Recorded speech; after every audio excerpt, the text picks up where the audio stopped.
নিজের স্ত্রীকে খুন করার চিন্তা ভিক্টর ইসমাইলের মাথায় হুট করে চলে আসেনি। আসলে তার মাথায় হুট করে কোনো চিন্তাই আসে না। এমনটা খুব কমই হয়।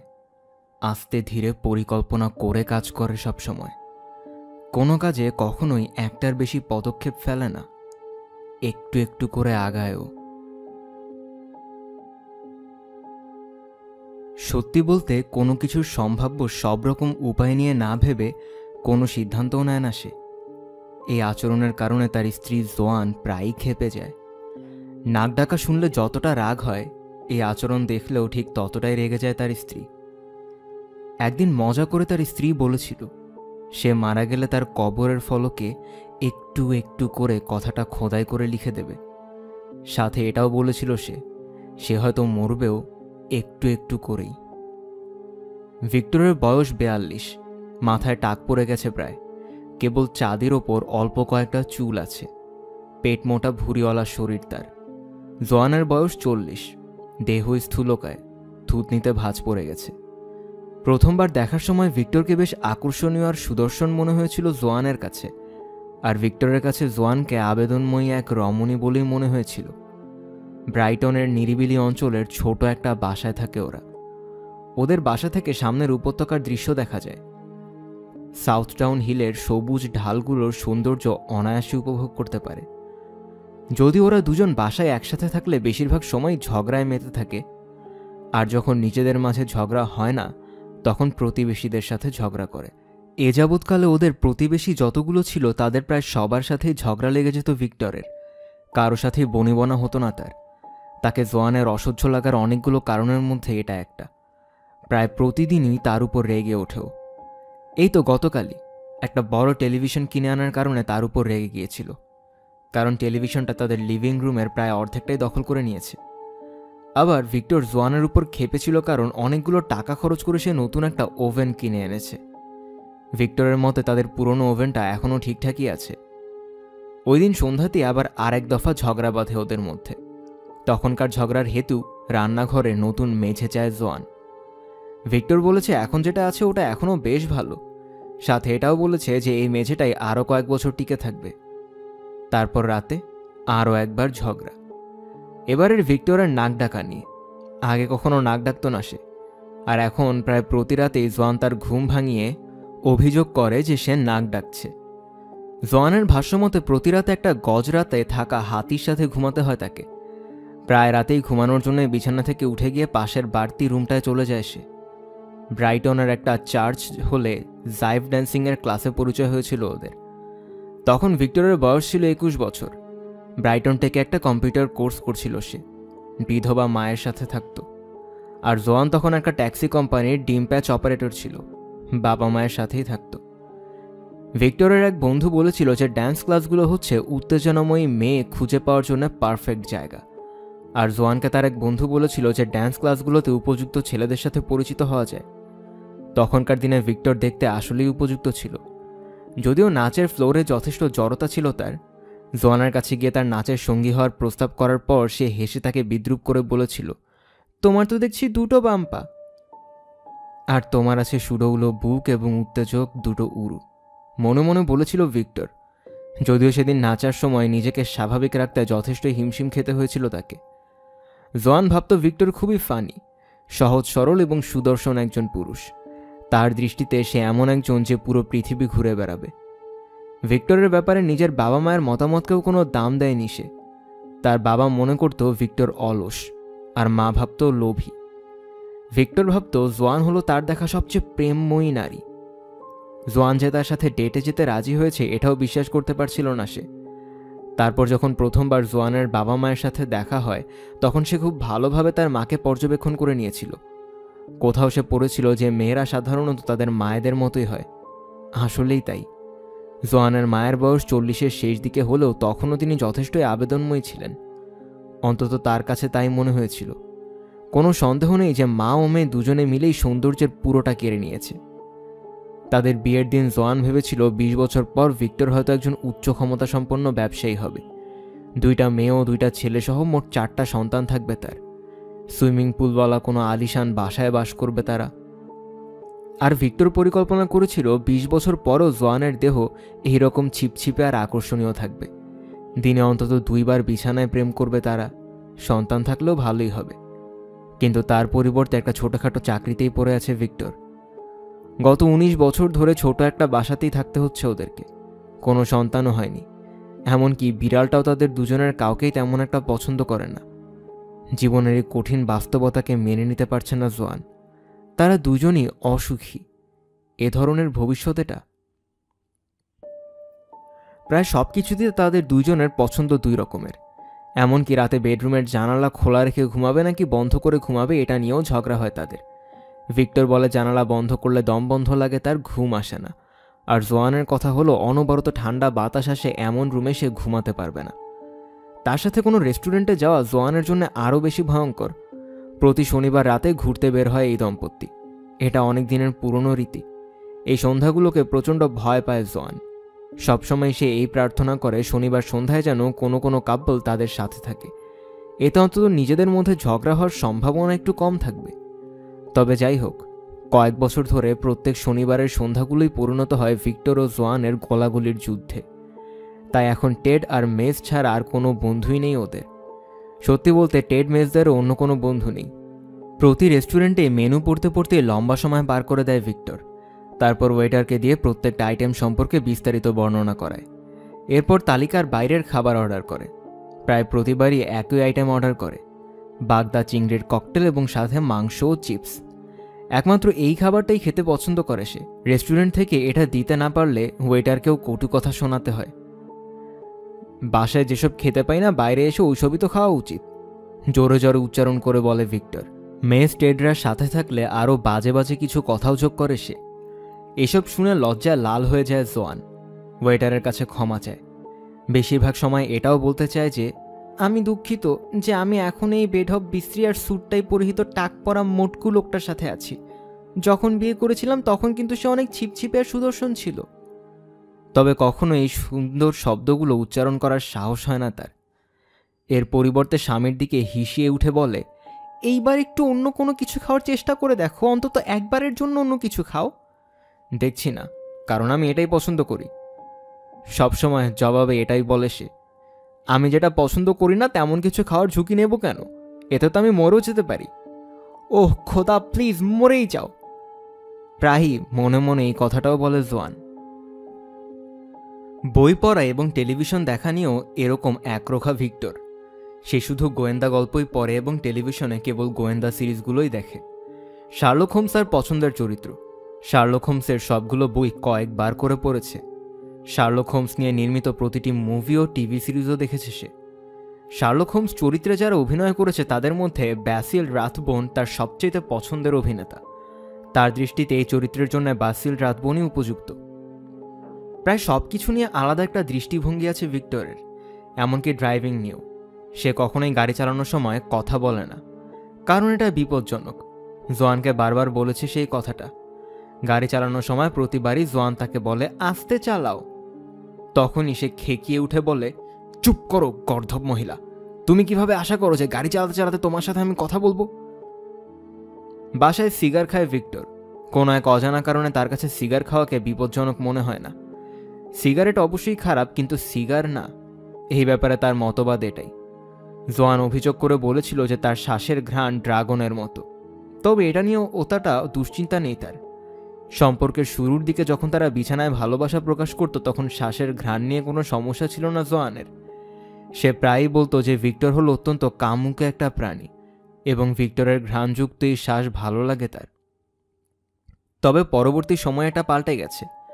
সবচেয়ে খারাপ অবস্থা হতো রবিবার সকালে, কারণ শুক্রবারের পর আর দাড়ি কামাতো না ভিক্টর। আর জোয়ান অভিযোগ করে বলতো যে আগুন খেকো এক সজারুকে বিয়ে করেছে সে।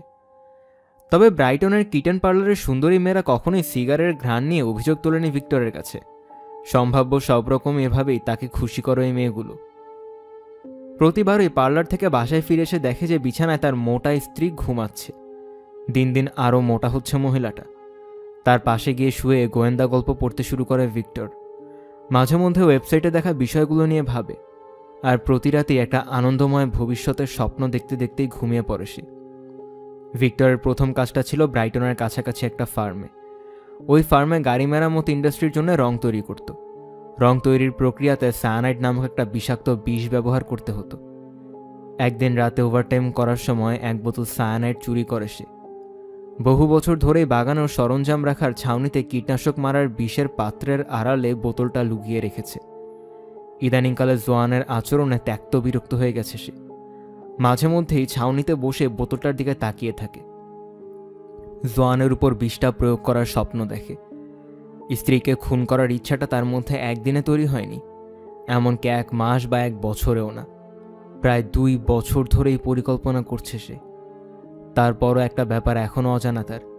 সে জানে না ঠিক এই 2 বছর ধরেই জোয়ানও তাকে খুন করার পরিকল্পনা করছে। একটু খেয়াল করলেই লক্ষণগুলো চোখে পড়ত ভিক্টরের।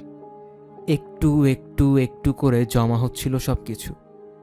তাদের বিবাহিত জীবন তিক্ত হয়ে গেল যখন জোয়ান বাচ্চা জন্ম দিতে ব্যর্থ হলো। কয়েক বছর ধরে অনেক চেষ্টা করেছে ওরা। প্রথম দিকে কাজটায় মজাই পাচ্ছিল, তারপর শুরু করলো ডাক্তার দেখানো। সমস্যা হলো ভিক্টরের স্পার্ম কাউন্ট অনেক কম, আর জোয়ানের মিউকাসও সেটা নেয়ার প্রতিকূল। ওরা দুজন দুজনকে দোষারোপ করেছিল এটার জন্যে। জোয়ান ভিক্টরকে বিদ্রূপ করে বলতো যে সে সত্যিকারের পুরুষ না। টিটকারি দিয়ে বলতো সত্যিকারের পুরুষের পুরুষাঙ্গটা ঠিকমতো কাজ করে। জবাবে ভিক্টরও খেকিয়ে উঠত জোয়ানের দিকে। এরপর থেকে ওদের মধ্যে দৈহিক মিলন কমতে শুরু করে। তারপর একসময় পুরোপুরি কমে যায়। নিজেকে শান্ত করার জন্য কিটেন পার্লারে চলে যেত ভিক্টর। জোয়ানও এক নতুন প্রেমিক খুঁজে পেয়েছিল। প্রেমিক না থাকলে অনিয়ন্ত্রিত মদ্যপানে মেতে উঠত সে। মাঝে মধ্যে কাছ থেকে বিশেষ ছাড়ের অফারে পাওয়া সাদা ওয়াইন নিয়ে আসত। ওয়াইন খেয়ে মাতাল হয়ে থাকত। জোয়ানের জীবনে যে নতুন কোনো পুরুষ এসেছে এটা বোঝানোর জন্য ভিক্টরের কাছে প্রথমে যে ক্লু ছিল তা হলো জোয়ানের হেয়ার স্টাইল। প্রথমে সে খেয়ালই করেনি যে জোয়ান তার চুলের আদর পরিবর্তন করেছে। সত্যি বলতে সে মুটিয়ে যাওয়ার পর থেকেই ভিক্টর ওর দিকে তেমন একটা তাকায়ই না। একদিন বিয়ারের ক্যান হাতে নিয়ে টেলিভিশনের সামনে বসেছিল ভিক্টর। টিভিতে মার্ডার অ্যাট দ্য ভিসারেজের মিস পারমলকে দেখা যাচ্ছিল। তখন জোয়ানও এসে বসে তার পাশে। সে তখন একটা বিদঘুটে রোমান্টিক বই পড়ছিল। ওইসবই বেশি পছন্দ করে জোয়ান।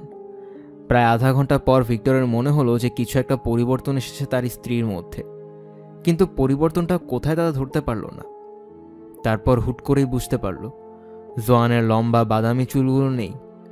বিয়ের পর থেকে গত 19 বছর ধরে জোয়ানের চুলগুলো এই আকৃতির ছিল এবং একইভাবে বেঁধে রাখত, কিন্তু এখন ওগুলো কেটে ছোট করে ফেলা হয়েছে। ভিক্টর বলল তাকে দেখতে বখাটে ছেলেদের মতো লাগছে। জোয়ান জবাব দিল যে সে এতদিন ফ্যাশনের দুনিয়া থেকে অনেক দূরে ছিল, এটাই নাকি এখনকার নতুন ফ্যাশন। দ্বিতীয় ক্লুটা হলো নতুন নতুন অন্তর্বাস কিনতে শুরু করেছে জোয়ান। এটাও সে প্রথমে দেখতে পায়নি। মাসের শেষে ক্রেডিট কার্ডের বিল আসার পর বুঝেছে সবগুলোই খুব দামি দামি সিল্কের অন্তর্বাস। তারপর নতুন নতুন পোশাক। ভিক্টর খেয়াল করে দেখল যে প্রতি মাসে তাদের ক্রেডিট কার্ডের বিলগুলোতে কিছু না কিছু দামি দামি নতুন আইটেম আছেই। না, ভুল, তাদের না, তার ক্রেডিট কার্ডের বিলের কাগজে, যেহেতু টাকাগুলো তাকেই পরিশোধ করতে হয়। সুপারমার্কেটে চেকআউটের পার্ট টাইম জবটা থেকে খুব বেশি টাকা পায় না জোয়ান। তার এরকম খরুচে হবার কারণ জানতে চেয়েছিল ভিক্টর। জবাবে জোয়ান বলেছে একটা দাতব্য প্রতিষ্ঠানে কাজ করার সিদ্ধান্ত নিয়েছে সে। দুনিয়ার জন্য ভালো কিছু করতে চায়। ওখানে অনেক মিটিং করতে হয় তাকে। মিটিংয়ের জন্য ভালো ভালো পোশাক দরকার। মিটিংয়েরও কোনো সীমা নেই যেন। প্রতি রাতে এই মিটিং। জিজ্ঞেস করলে জবাব দেয় পৃথিবীর জন্য ভালো কিছু করছে সে। পিছিয়ে পড়া বঞ্চিত মানুষদেরকে সাহায্য করছে। এর মানে প্রায়ই আরও বেশি বেশি রাত পর্যন্ত বাইরে থাকতে হবে তাকে। মাইক্রোওয়েভে খাবার তৈরি করে ভিক্টরের জন্য রেখে যায়। এসব নিয়ে অবশ্য কোনো সমস্যা নেই তার সমস্যা শুধু বিলের কাগজটা নিয়েই। জোয়ানের খরচের মাত্রা তার উপার্জনকেও ছাড়িয়ে গেছে। সঞ্চয় থেকে খরচ করতে বাধ্য হচ্ছে ভিক্টর। এমন কোনো কিছুর জন্য তো টাকা জমায়নি সে। সঞ্চয়ের টাকা দিয়ে জোয়ানের জন্য নতুন পোশাক কেনার চেয়ে আরও ভালো কিছু করার প্ল্যান করে রেখেছিল সে। জোয়ান একদিন তার মাথায় হাত বুলিয়ে দিতে দিতে বলেছিল যে তাদের দুজনের পছন্দ আলাদা আলাদা হয়ে ভালোই হয়েছে। ভিক্টর বাসায় বসে টেলিভিশনে গোয়েন্দা ফিল্ম সিরিজ উপভোগ করার সময় বিশ্বকে বাঁচাবার জন্য বাইরে ঘুরতে পারবে সে। খরচের দিকটা বাদে প্রথম দিকে ঠিকঠাকভাবেই চলছিল সব।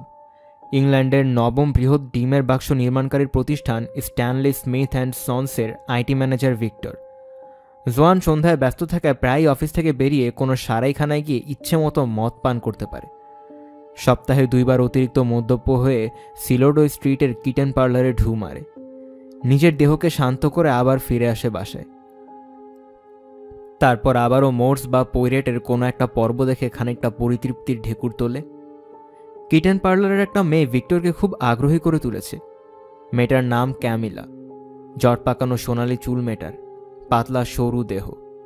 মেয়েটা ভিক্টরকে বলেছে তার বয়ফ্রেন্ড ক্যাসপারের কাছ থেকে ব্রাইটনে পালিয়ে এসেছে সে। হারামজাদারা নাকি পেটাতো মেয়েটাকে। ছোট্ট রুমে গোলাপি চাদরের বিছানায় আনন্দ উপভোগের পর পাশে শুয়ে মেয়েটার সব গল্পই শুনেছে ভিক্টর। এক রাতে আনন্দ উপভোগের পর ভিক্টর জানায় ক্যামিলাকে সাহায্য করবেও। ক্যামিলা জানিয়েছে ভিক্টরকে সে পছন্দ করে, তার সাথে নিরাপদ বোধ করে, তার পুরুষালী ভাবটা অনেক পছন্দ তার। ব্রাইটনের নতুন জীবন শুরু করার জন্য ক্যামিলাকে আরও টাকা দিতে চায় সে। মেয়েটার গুন্ডা বয়ফ্রেন্ড ক্যাসপারের হাত থেকে নিরাপদে রাখতে চায়। ক্যামিলাকে সাথে নিয়ে নতুন জীবন শুরু করতে চায় সে। প্রতিবারই কিটেন পার্লারে গেলে ক্যামিলা তাকে বলে ভিক্টরের সাথে নতুন জীবন শুরু করা হবে তার কাছে স্বর্গতুল্য। এটা শুনে খুশি হয়ে সে প্রতিবারই মোটা অঙ্কের টাকা বকশিস দিয়ে আসে। এজন্যই টাকা নিয়ে দুশ্চিন্তা আরও বাড়ছে ভিক্টরের। ইদানিং বাড়ি বন্ধকের টাকা দিতে গিয়েও হিমশিম খেতে হচ্ছে তাকে। ওভারড্রাফটের পরিমাণও বেড়ে গেছে, কারণ গৃহস্থালির জন্য আরও বেশি টাকা দাবি করছে জোয়ান। নতুন অন্তর্বাস, পোশাক ও হেয়ার ড্রেসারের পেছনে তার টাকা উড়ানোর পরিমাণ দিন দিন বাড়ছেই। এতদিন পর্যন্ত সব ঠিকঠাকই ছিল, কারণ ব্যাংকের ম্যানেজার টাকা তুলতে সাহায্য করেছিল ভিক্টরকে। কিটেন পার্লারে লোকটার সাথে অপ্রত্যাশিত দেখা হয়ে যাওয়ার পর থেকেই লোকটার কাছ থেকে সাহায্য পাচ্ছিল খুব। এখন ওই লোকটাও চলে গেছে। অ্যাকাউন্ট শূন্য হয়ে যাওয়ায় নতুন ম্যানেজার তাকে আর কোনো টাকাও দিতে রাজি না। এখন তার সামনে দুটো পথ: কিটেন পার্লারে যাওয়া কমাতে হবে এবং ক্যামিলাকে মোটা বকশিস দেওয়া যাবে না, অথবা জোয়ানের টাকা উড়ানো বন্ধ করতে হবে। কোন পথ বেছে নেবে তা নিয়ে তেমন ভাবতে হলো না তাকে। জোয়ানকে না জানিয়ে তাদের যৌথ ক্রেডিট কার্ডটা বাতিল করে দিল সে। রাতে জোয়ান বাসায় এসে অনেকক্ষণ চেঁচিয়েছিল, বলেছিল বুট কিনতে গিয়ে দেখে তার ক্রেডিট কার্ডটা নিচ্ছে না। জীবনে নাকি আর কখনো এত অপমানিত হয়নি সে। ভিক্টরকে মোটা, অলস, গর্ধব বলে গালাগালি করেছে। আরও বলেছে তার বাবা মায়ের কথাই নাকি ঠিক ছিল, তাদের কথা শুনলেই ভালো হতো তার। যদিও এইসব চিৎকারকে কোনো পাত্তাই দেয়নি ভিক্টর। টেলিভিশনে আগাথা ক্রিস্টির স্পার্কলিং সায়ানাইড দেখছেও। ভেবেছে জোয়ানকে এক গ্লাস সায়ানাইড খাইয়ে দিলে কেমন হয়, মেঝেতে লুটিয়ে পড়ে কোকাতে কোকাতে মারা যাবে, যেমনটা এখন টেলিভিশনের অভিনেত্রীটা করছে। যদিও সে জানে না যে ঠিক ওই মুহূর্তে জোয়ানও একই কথা ভাবছিল তাকে নিয়ে। ডন ব্যাক্সটার ট্যাক্সি চালক হওয়ায় তার স্ত্রী কখনোই জানতে পারে না যে সে কোথায় আছে। এই কারণেই গত 3 মাসের বেশিরভাগ সময় নির্ঝঞ্ঝাটে জোয়ানের সাথে বিছানায় কাটাতে পেরেছে সে। দিনে রাতে প্রায়ই একসাথে থাকত তারা। ব্রাইটনে এক বন্ধুর বাসায় জোয়ানের সাথে পরিচয় হয়েছিল ডনের। জোয়ানকে আরও একবার নতুন করে তারুণ্যের স্বাদ দিচ্ছে সে। দ্বিতীয় মেয়েটা জন্মের পরপরই ডনের স্ত্রীর কামুকে ভাবটা কমে আসে। 12 বছর ধরে এক ধরনের অপূর্ণতার মধ্যে থাকতে হয়েছে তাকে। জোয়ানকে পেয়ে ওই সময়টুকু পুষিয়ে নিচ্ছেও। হিসেব করে দেখল যে জোয়ানের সাথে 3 মাসেই 12 বছরের সেই অপূর্ণতা পূরণ হয়ে গেছে। যদিও জোয়ানকে খুব বেশি সময়ের জন্য কাছে পায় না সে, একইভাবে জোয়ানও পায় না তাকে। তার স্থূলকায় শরীরটা বেশ পছন্দ করে ডন। সব দিক থেকে তার জন্য জোয়ান খুবই ম্যাচিউর। ডন একজন দীর্ঘকায় মানুষ, সব দিক থেকেই। ভিক্টরের সাথে ঘুমানোর সময় প্রায়ই ডনের কথা ভেবে জোয়ান মুচকি মুচকি হাসে। পরের দিন আবারও মানুষটার সাথে সময় কাটানোর স্বপ্ন দেখে সে। ট্যাক্সি চালক হওয়ার আগে একসময় বক্সার ছিল ডন। মধ্যে একটা সময় রাজমিস্ত্রির কাজও করেছে। ব্যায়াম আর কায়িক শ্রম করতে করতেই তার দেহ ও হাতের পেশিগুলো একদম নিরেট হয়ে গেছে। মাঝে মধ্যে কুটিল হাসি হেসে মনে মনে জোয়ান ভাবে যে লোকটা শুধু একদিক থেকেই নিরেট শক্ত নয়। ভিক্টরের সাথে কখনো দেখা হয়নি ডনের। এরপরও ভিক্টর সম্পর্কে খারাপ মন্তব্য করা থেকে কখনো বিরত হয় না সে। ভিক্টরের টাকা উপার্জনের পথটাকেই সবচেয়ে বেশি ঘৃণা করে ডন। জীবজন্তুর প্রতি নির্মমতা পছন্দ নয় তার। ডন একবার জোয়ানকে বলেছিল যে ভিক্টর যে কোম্পানির জন্য কাজ করে সেটা পোলট্রি মুরগি ইন্ডাস্ট্রির জন্য ডিমের খাঁচা বানায়। তার দৃষ্টিতে পোলট্রি মুরগির ফার্ম করা অনৈতিক কাজ, আর এই কারণেই ভিক্টর একজন খারাপ মানুষ। মদ্যপান করতে খুব পছন্দ করে ডন। এক রাতে জোয়ান হালকা মদ্যপ হয়ে বাসায় ফিরে জবাব চেয়ে বসেছিল ভিক্টরের কাছে। বলেছিল উপার্জনের জন্য সে যে কাজটা করে সেটা ঠিক না, জীবজন্তুর প্রতি নিষ্ঠুরতা এটা। তার কাছে জানতে চেয়েছিল যে এই নিষ্ঠুরতা থামাতে কি করবে সে। আমি তো আর জাতির নৈতিকতা রক্ষা করার কেউ না, আমি কাজ ছেড়ে দিলে অন্য কেউ একজন বসবে আমার জায়গায়। বলেছিল সরকারি নীতির কারণে দেশের অনেক লোকই তাদের চাকরি হারাচ্ছে, নতুন চাকরি খোঁজার জন্য খুব একটা ভালো সময় না এটা। ডনের প্রতি ভালোবাসাও বাড়ছে জোয়ানের, তাই সপ্তাহের ছুটির দিনগুলো একদম অসহ্য লাগতো তার। বিশেষ করে রবিবারটা ছিল বেশি অসহ্যকর, কারণ সে জানতো এই দিনে ডন তার স্ত্রী সন্তানদের সাথে থাকে। এই দিনগুলো দ্রুত কাটানোর মতো কোনো উপায়ও জানা নেই তার। তবে ভিক্টরকে বিরক্ত করার একটা উপায় পেয়ে গেছে। চিকেন রান নামে একটা মুভির ডিভিডি কিনে আনলো জোয়ান। একটা জঘন্য নিষ্ঠুর ফার্ম থেকে এক মুরগির পালিয়ে যাওয়ার কাহিনী নিয়ে তৈরি করা হয়েছে মুভিটা।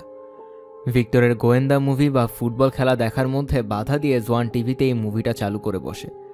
প্রায়ই এই কাজটা করে সে, তাতে প্রতিবারই খেপে যায় ভিক্টর, তাই সে আরও বেশি বেশি করে কাজটা।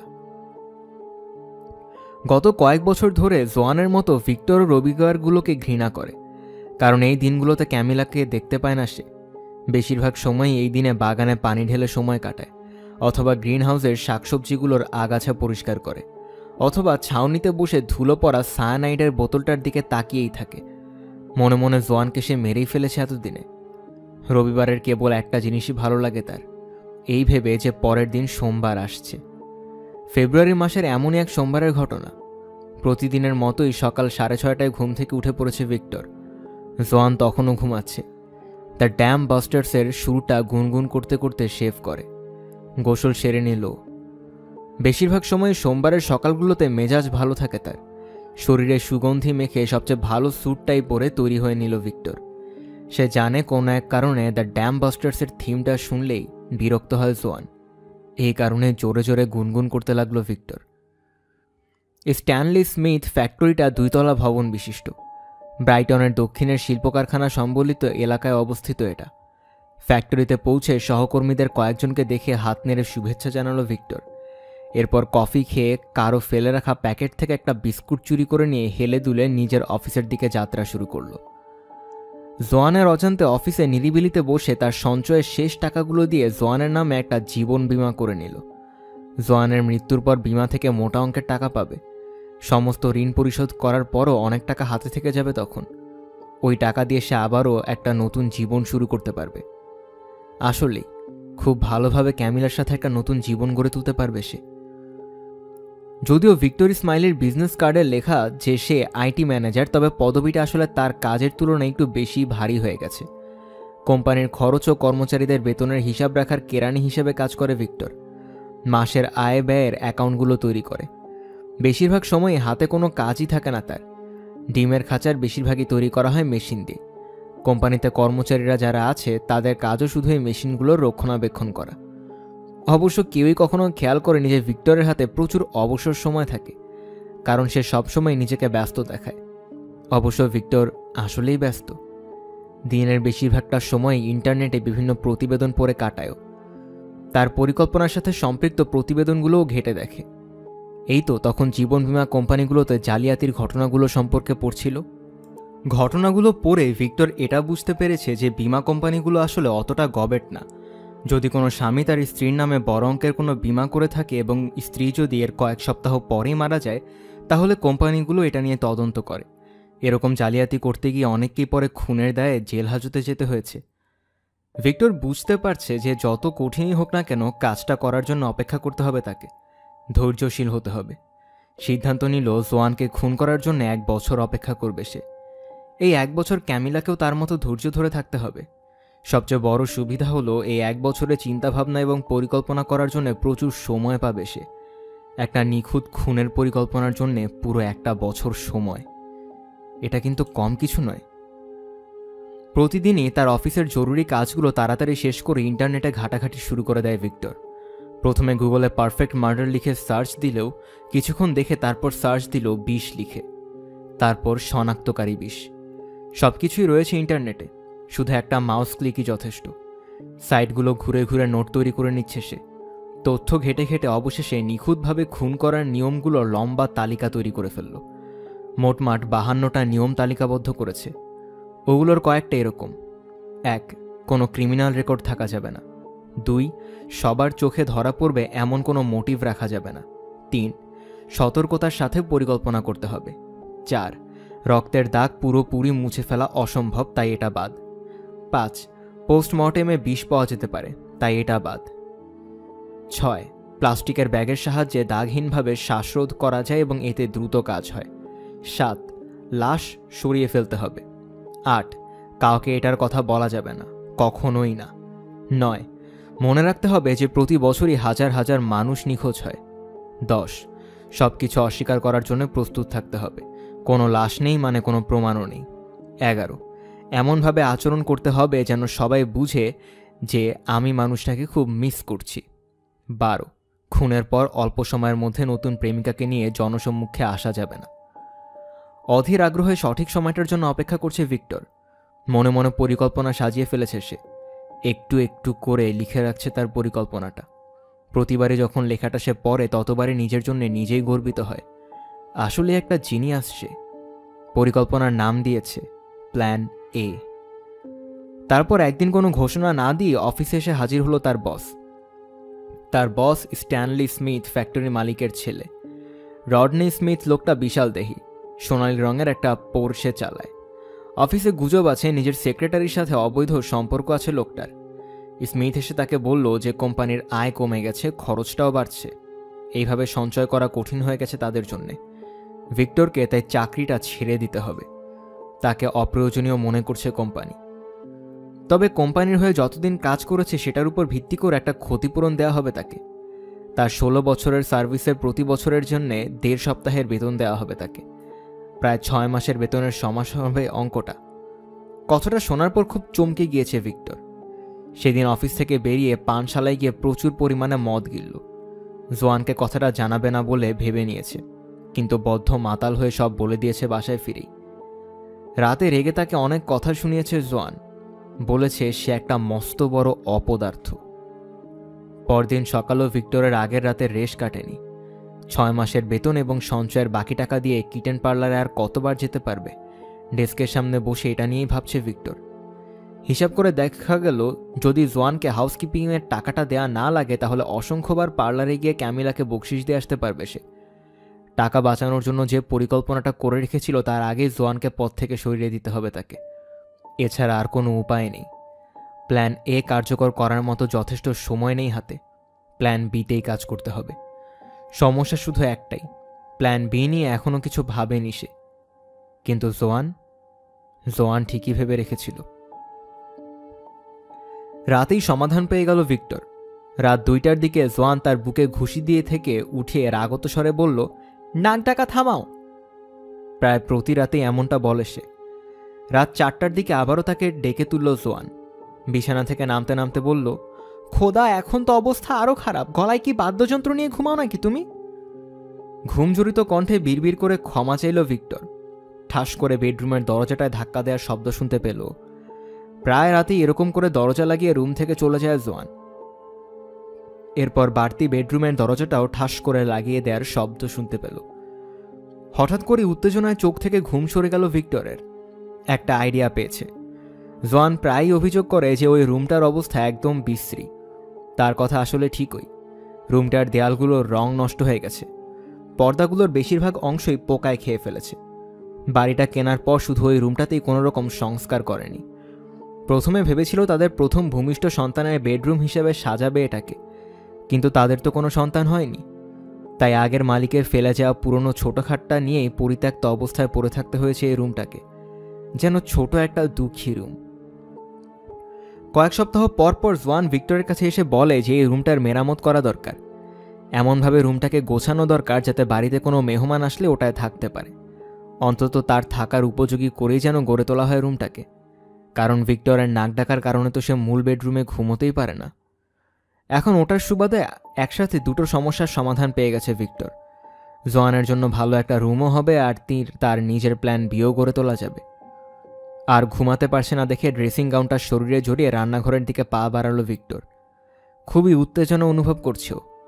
নীরবে নিজের জন্য 1 কাপ চা বানিয়ে নিল। তারপর তার ডেন হিসেবে ব্যবহার করা রুমে এসে কম্পিউটারটা চালু করে ইন্টারনেট কানেক্ট করে নিল। সায়ানাইড লিখে সার্চ দিল গুগলে। সায়ানাইড বিষ নিয়ে শত শত ওয়েব পেজের রেজাল্ট চলে এসেছে সার্চে। এগুলো আগেও দেখেছে ও। আজ রাতে আরও নির্দিষ্ট কিছু খুঁজছে সে। প্রথমে সায়ানাইড বাষ্প লিখে সার্চ দিল, তারপর সায়ানাইড গ্যাস। লোভাতুর দৃষ্টিতে প্রতিটি শব্দই পড়ে পড়ে দেখছে সে। যতই পড়ছে ততই উত্তেজনা বাড়ছে। কিছু কিছু জিনিস কয়েকবার করে পড়ে নিচ্ছে, কারণ কিছু কিছু জিনিস লিখে রাখার চেয়ে মনে রাখাই বেশি ভালো। তার তালিকার 52 নম্বর নিয়মটা ছিল এটাই, কোনো সূত্র ফেলে রাখা যাবে না। সে যা মুখস্থ করে নিয়েছে তা হলো, সায়ানাইডের বিষক্রিয়ার প্রভাবটা নির্ভর করে কোন ব্যক্তি কতটা সায়ানাইড গ্রহণ করেছে তার উপর। সবচেয়ে বেশি ক্ষতি হয় শ্বাসের সাথে সায়ানাইড গ্রহণ করলে। বদ্ধ জায়গাগুলোতে সায়ানাইড গ্যাস সবচেয়ে বেশি বিপজ্জনক, কারণ গ্যাস আটকা পড়ে যায়।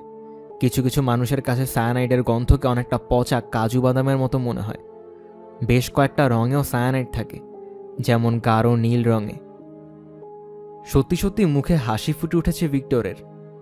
জোয়ানের সবচেয়ে প্রিয় রঙগুলোর একটা হলো গাঢ় নীল। ভিক্টরের আচরণে পরিবর্তন দেখে একটু অবাক হলো জোয়ান।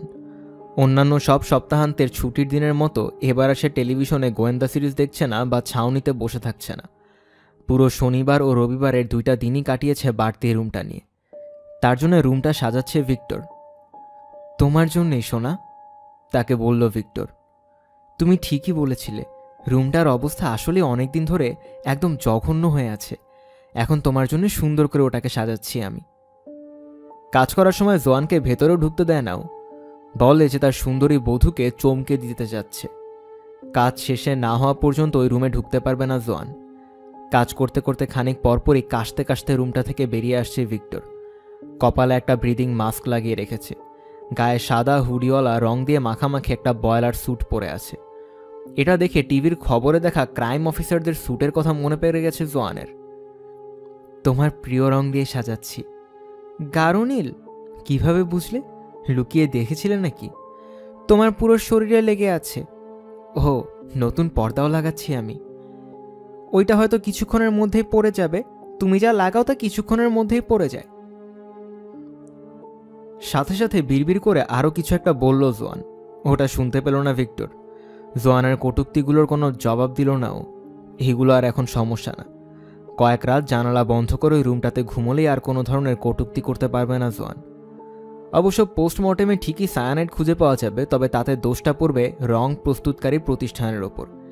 গাঢ় নীল রঙে অতিরিক্ত পরিমাণে সায়ানাইড মিশানোর কারণে তাদেরকে আদালতে দৌড়াতে হবে।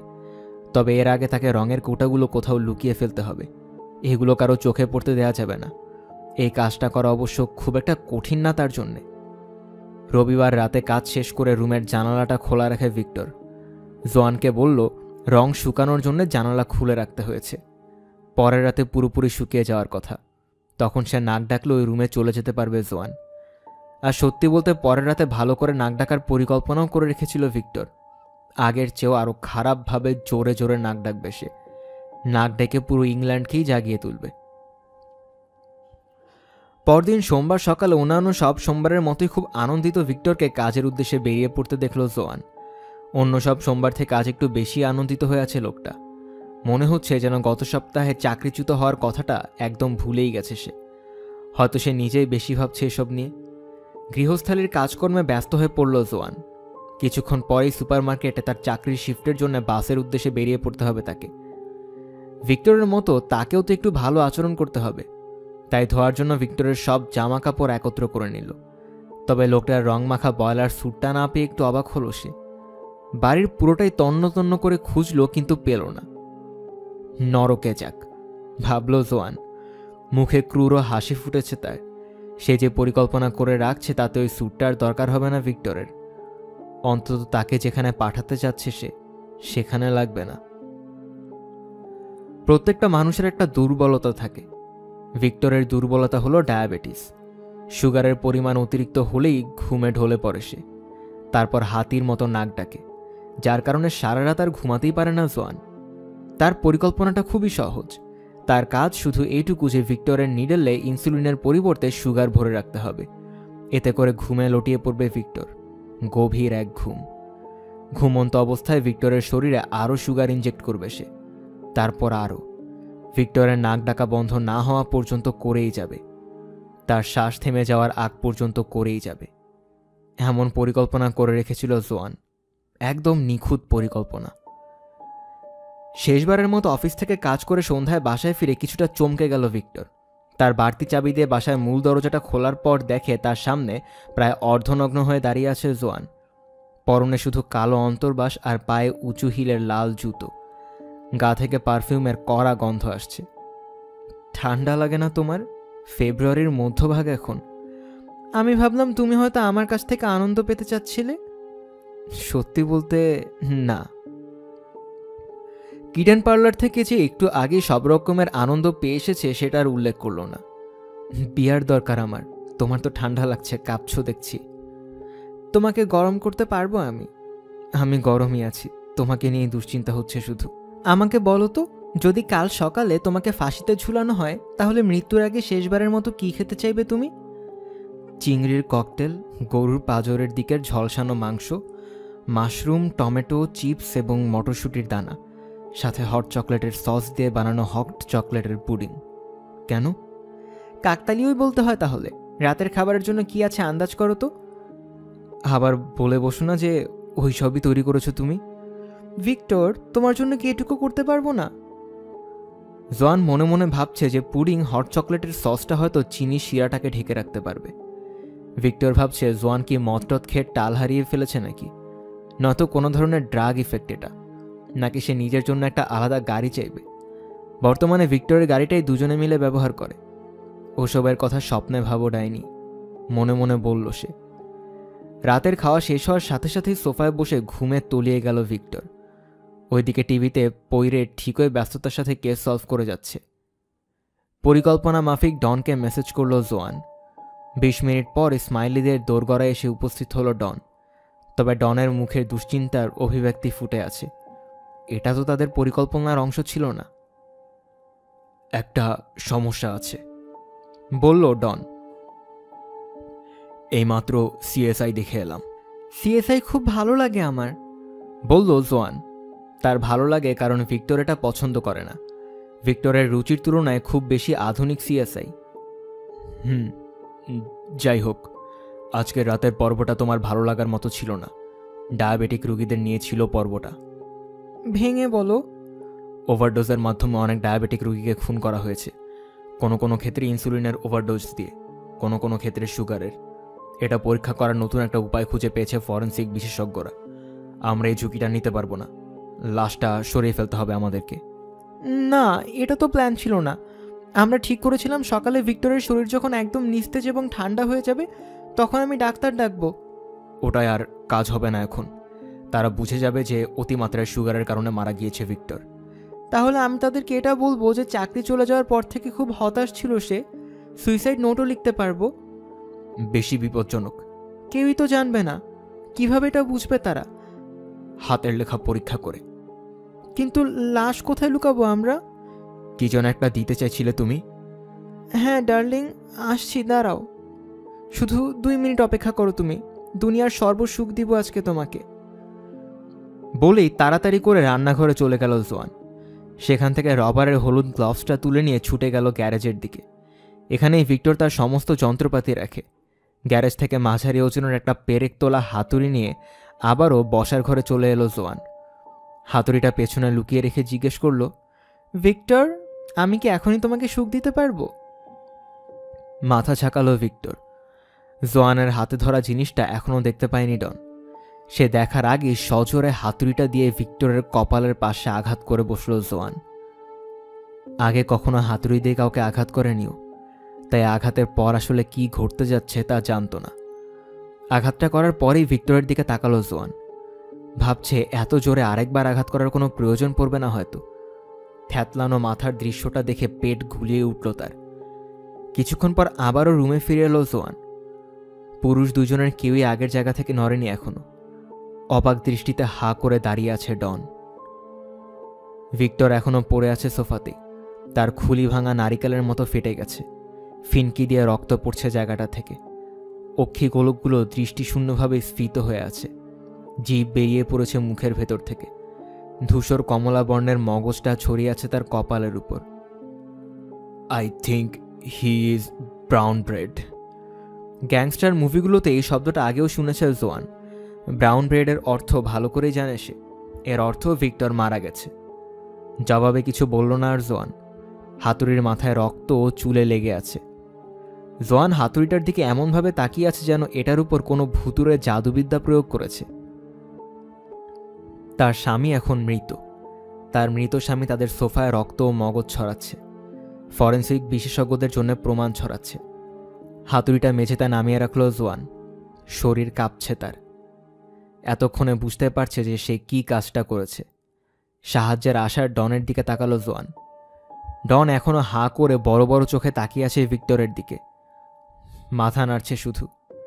ডনের মনে কি ভাবনা চলছে সেটা নিয়ে কোনো ধারণা নেই জোয়ানের।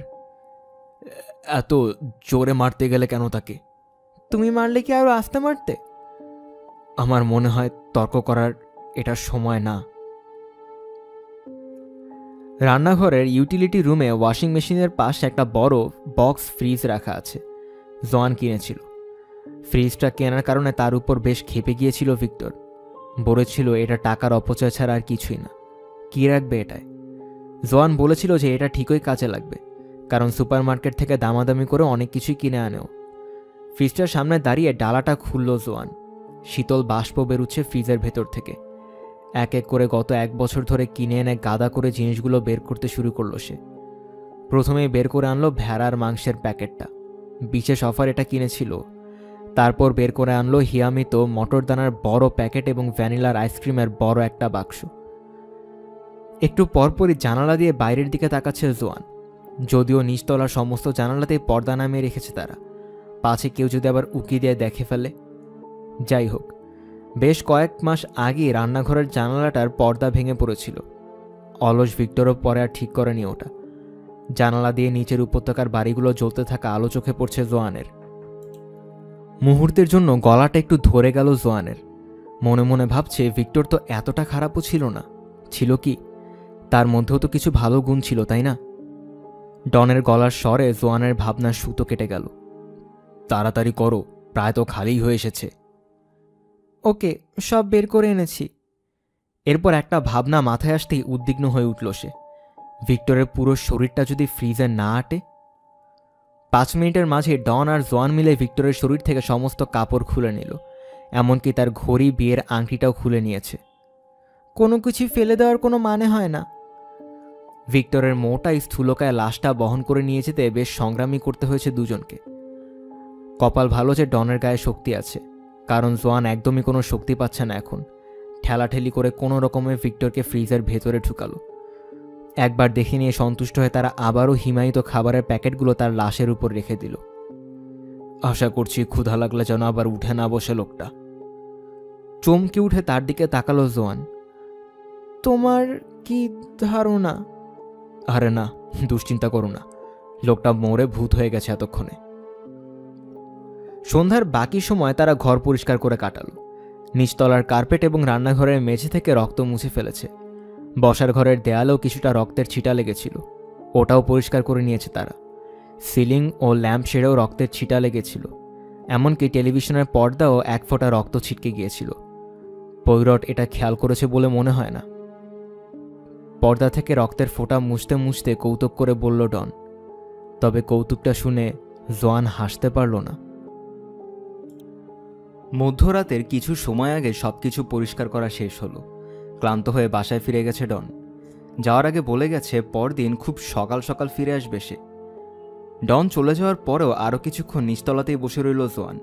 সোফার টোল পড়ে যাওয়া কুশনটার দিকে তাকিয়ে আছে সে।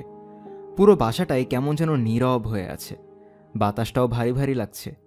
মনে হচ্ছে যেন বাতাসটা তাকে নিচের দিকে ঠেলে নিতে চাচ্ছে। কিছুক্ষণ পরপরই ফ্রিজ থেকে শব্দ ভেসে আসছে। শুনতে পাচ্ছে জোয়ান। যদিও একা একা রান্নাঘরে ফিরে যাওয়ার সাহস হচ্ছে না তার, অন্তত আজ রাতেই অন্ধকারের মধ্যে ওখানে যেতে পারবে না। লম্বা একটা সময় ধরে নিচেই বসে রইল জোয়ান। তারপর একটা সময় পা বাড়ালো ওপরতলার দিকে। বাথরুম থেকে ভিক্টরের বডি স্প্রে এবং আফটারশেভের গন্ধ আসছে। বেডরুমেও ভিক্টরের গন্ধ জড়িয়ে আছে, যদিও সেটা তেমন তীব্র নয়। বাথরুমে ঢুকে মেজাজ খারাপ হয়ে গেল তার। বেসিনে ভিক্টরের কয়েক গোছা চুল পড়ে আছে। ভিক্টরের এই দিকটাকেও খুব অপছন্দ করত সে। সবসময়ই বেসিনে চুল ফেলে রেখে যেত অলস লোকটা। ওগুলো কখনো পরিষ্কারও করতো না। বেসিন থেকে টিস্যুতে চুলের গোছাগুলো তুলে নিল সে, ময়লার ঝুড়িতে ফেলে দিল টিস্যুটা। অন্যমনস্ক থাকায় ময়লার ঝুড়ির খোপটা খট শব্দ করে লেগে যাওয়ার একটু থতমতো খেয়ে গেল সে।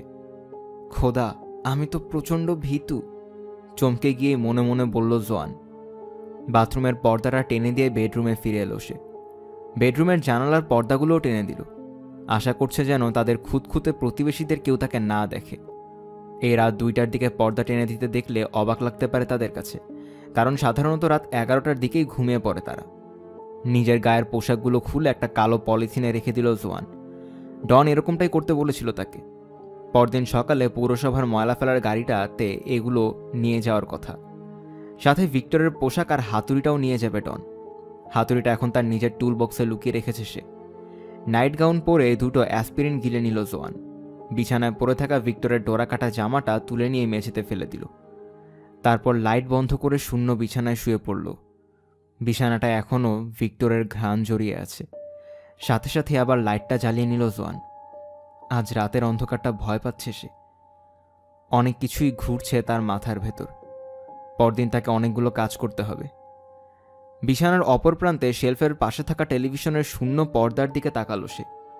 তারপর চোখ ফেরালো মেঝেতে পড়ে থাকা ভিক্টরের বাদামি রঙের চামড়ার স্লিপারগুলো এবং বিছানার পাশে রেখে দেওয়া আগাথা ক্রিস্টির বইগুলোর দিকে। রাতের নীরবতাকে শুনছে। নীরবতাটাকেই অনেক উচ্চস্বরের মনে হচ্ছে তার কাছে। ক্ষীণ দুর্বল একটা শব্দ কানে বাজছে তার। দূর থেকে পুলিশের গাড়ি বা অ্যাম্বুলেন্সের বা হয়তো কোনো ফায়ার সার্ভিসের গাড়ির সাইরেনের শব্দ ভেসে আসছে। এরপর 2 বিড়ালের ঝগড়ার শব্দ। এদের একটা যে গ্রেগরি তা নিয়ে কোনো সন্দেহ নেই। রাত 2:59, তারপর 3টা, তারপর 3:01। টেলিভিশন চালু করলো জোয়ান। টিভিতে এক উপস্থাপক স্টুডিওর অডিয়েন্সদের সাথে কথা বলছে। আমার সাথে মেরি নামের একজন মহিলা আছেন। এখানে কি এমন কেউ আছেন যে সাম্প্রতিককালে মেরি নামের কাউকে হারিয়েছেন? সাধারণত এই অনুষ্ঠানগুলো ভালো লাগে তার, কিন্তু আজ রাতে এগুলোকে কেমন যেন অস্বস্তিকর লাগছে তার। চ্যানেল পাল্টালো জোয়ান। বিগ ব্রাদার চলছে একটা চ্যানেলে। 2 তরুণ যুবক ও একটা মোটা সোনালি চুলো মেয়ে বসে আছে একসাথে, সিগারেট খাচ্ছে আর কথা বলছে। কয়েক মিনিট তাদের কথাবার্তা শুনে আবারও চ্যানেল পাল্টে দিল জোয়ান। পুরনো একটা মুভি দেখাচ্ছে। এভাবেই পাল্টাতে থাকলো সবকিছু। হঠাৎ করে একটা কালো দাস্তানা পরে রাখা হাত ঘুষি দিয়ে জানালো ভেঙে হাত ঢুকিয়ে ভেতরে লাগানো দরজাটা খুলে দিচ্ছে। দৃশ্যটা দেখার সাথে সাথে চ্যানেলটা পাল্টে ফেলল জোয়ান। আবারও ঘড়ির দিকে তাকালো সে। 3:14। বাথরুমে যাওয়া দরকার তার। অতিরিক্ত কফি খাওয়ার কুফল। বিছানা থেকে উঠে বাথরুমের দিকে পা বাড়ালো সে। কাজ শেষে বেসিনে হাত ধুতে গিয়ে জমে গেল জোয়ান। ভিক্টরের 2টো কালো লম্বা চুলের গোছা তার হাতের সাথে লেপ্টে আছে। তুমি ওটা কল্পনা করেছিলে? বলল ডন। সকাল 9টার আগেই চলে এসেছে সে। না ডন, আমি কল্পনা করিনি। নিশ্চয়ই করেছ। তোমার স্নায়ু খুব দুর্বল হয়ে যাচ্ছে। আমি কল্পনা করিনি। ময়লার ঝুড়ির ঢাকনা খুলে দেখেছি আমি। সেখানে এখনো টিস্যুর মধ্যে চুলের গোছাগুলো পড়ে আছে। তুমি হয়তো ওগুলো ফেলতে ভুলে গিয়েছিলে। আমরা দুজন খুব ক্লান্ত। চলো বিছানায় যাই।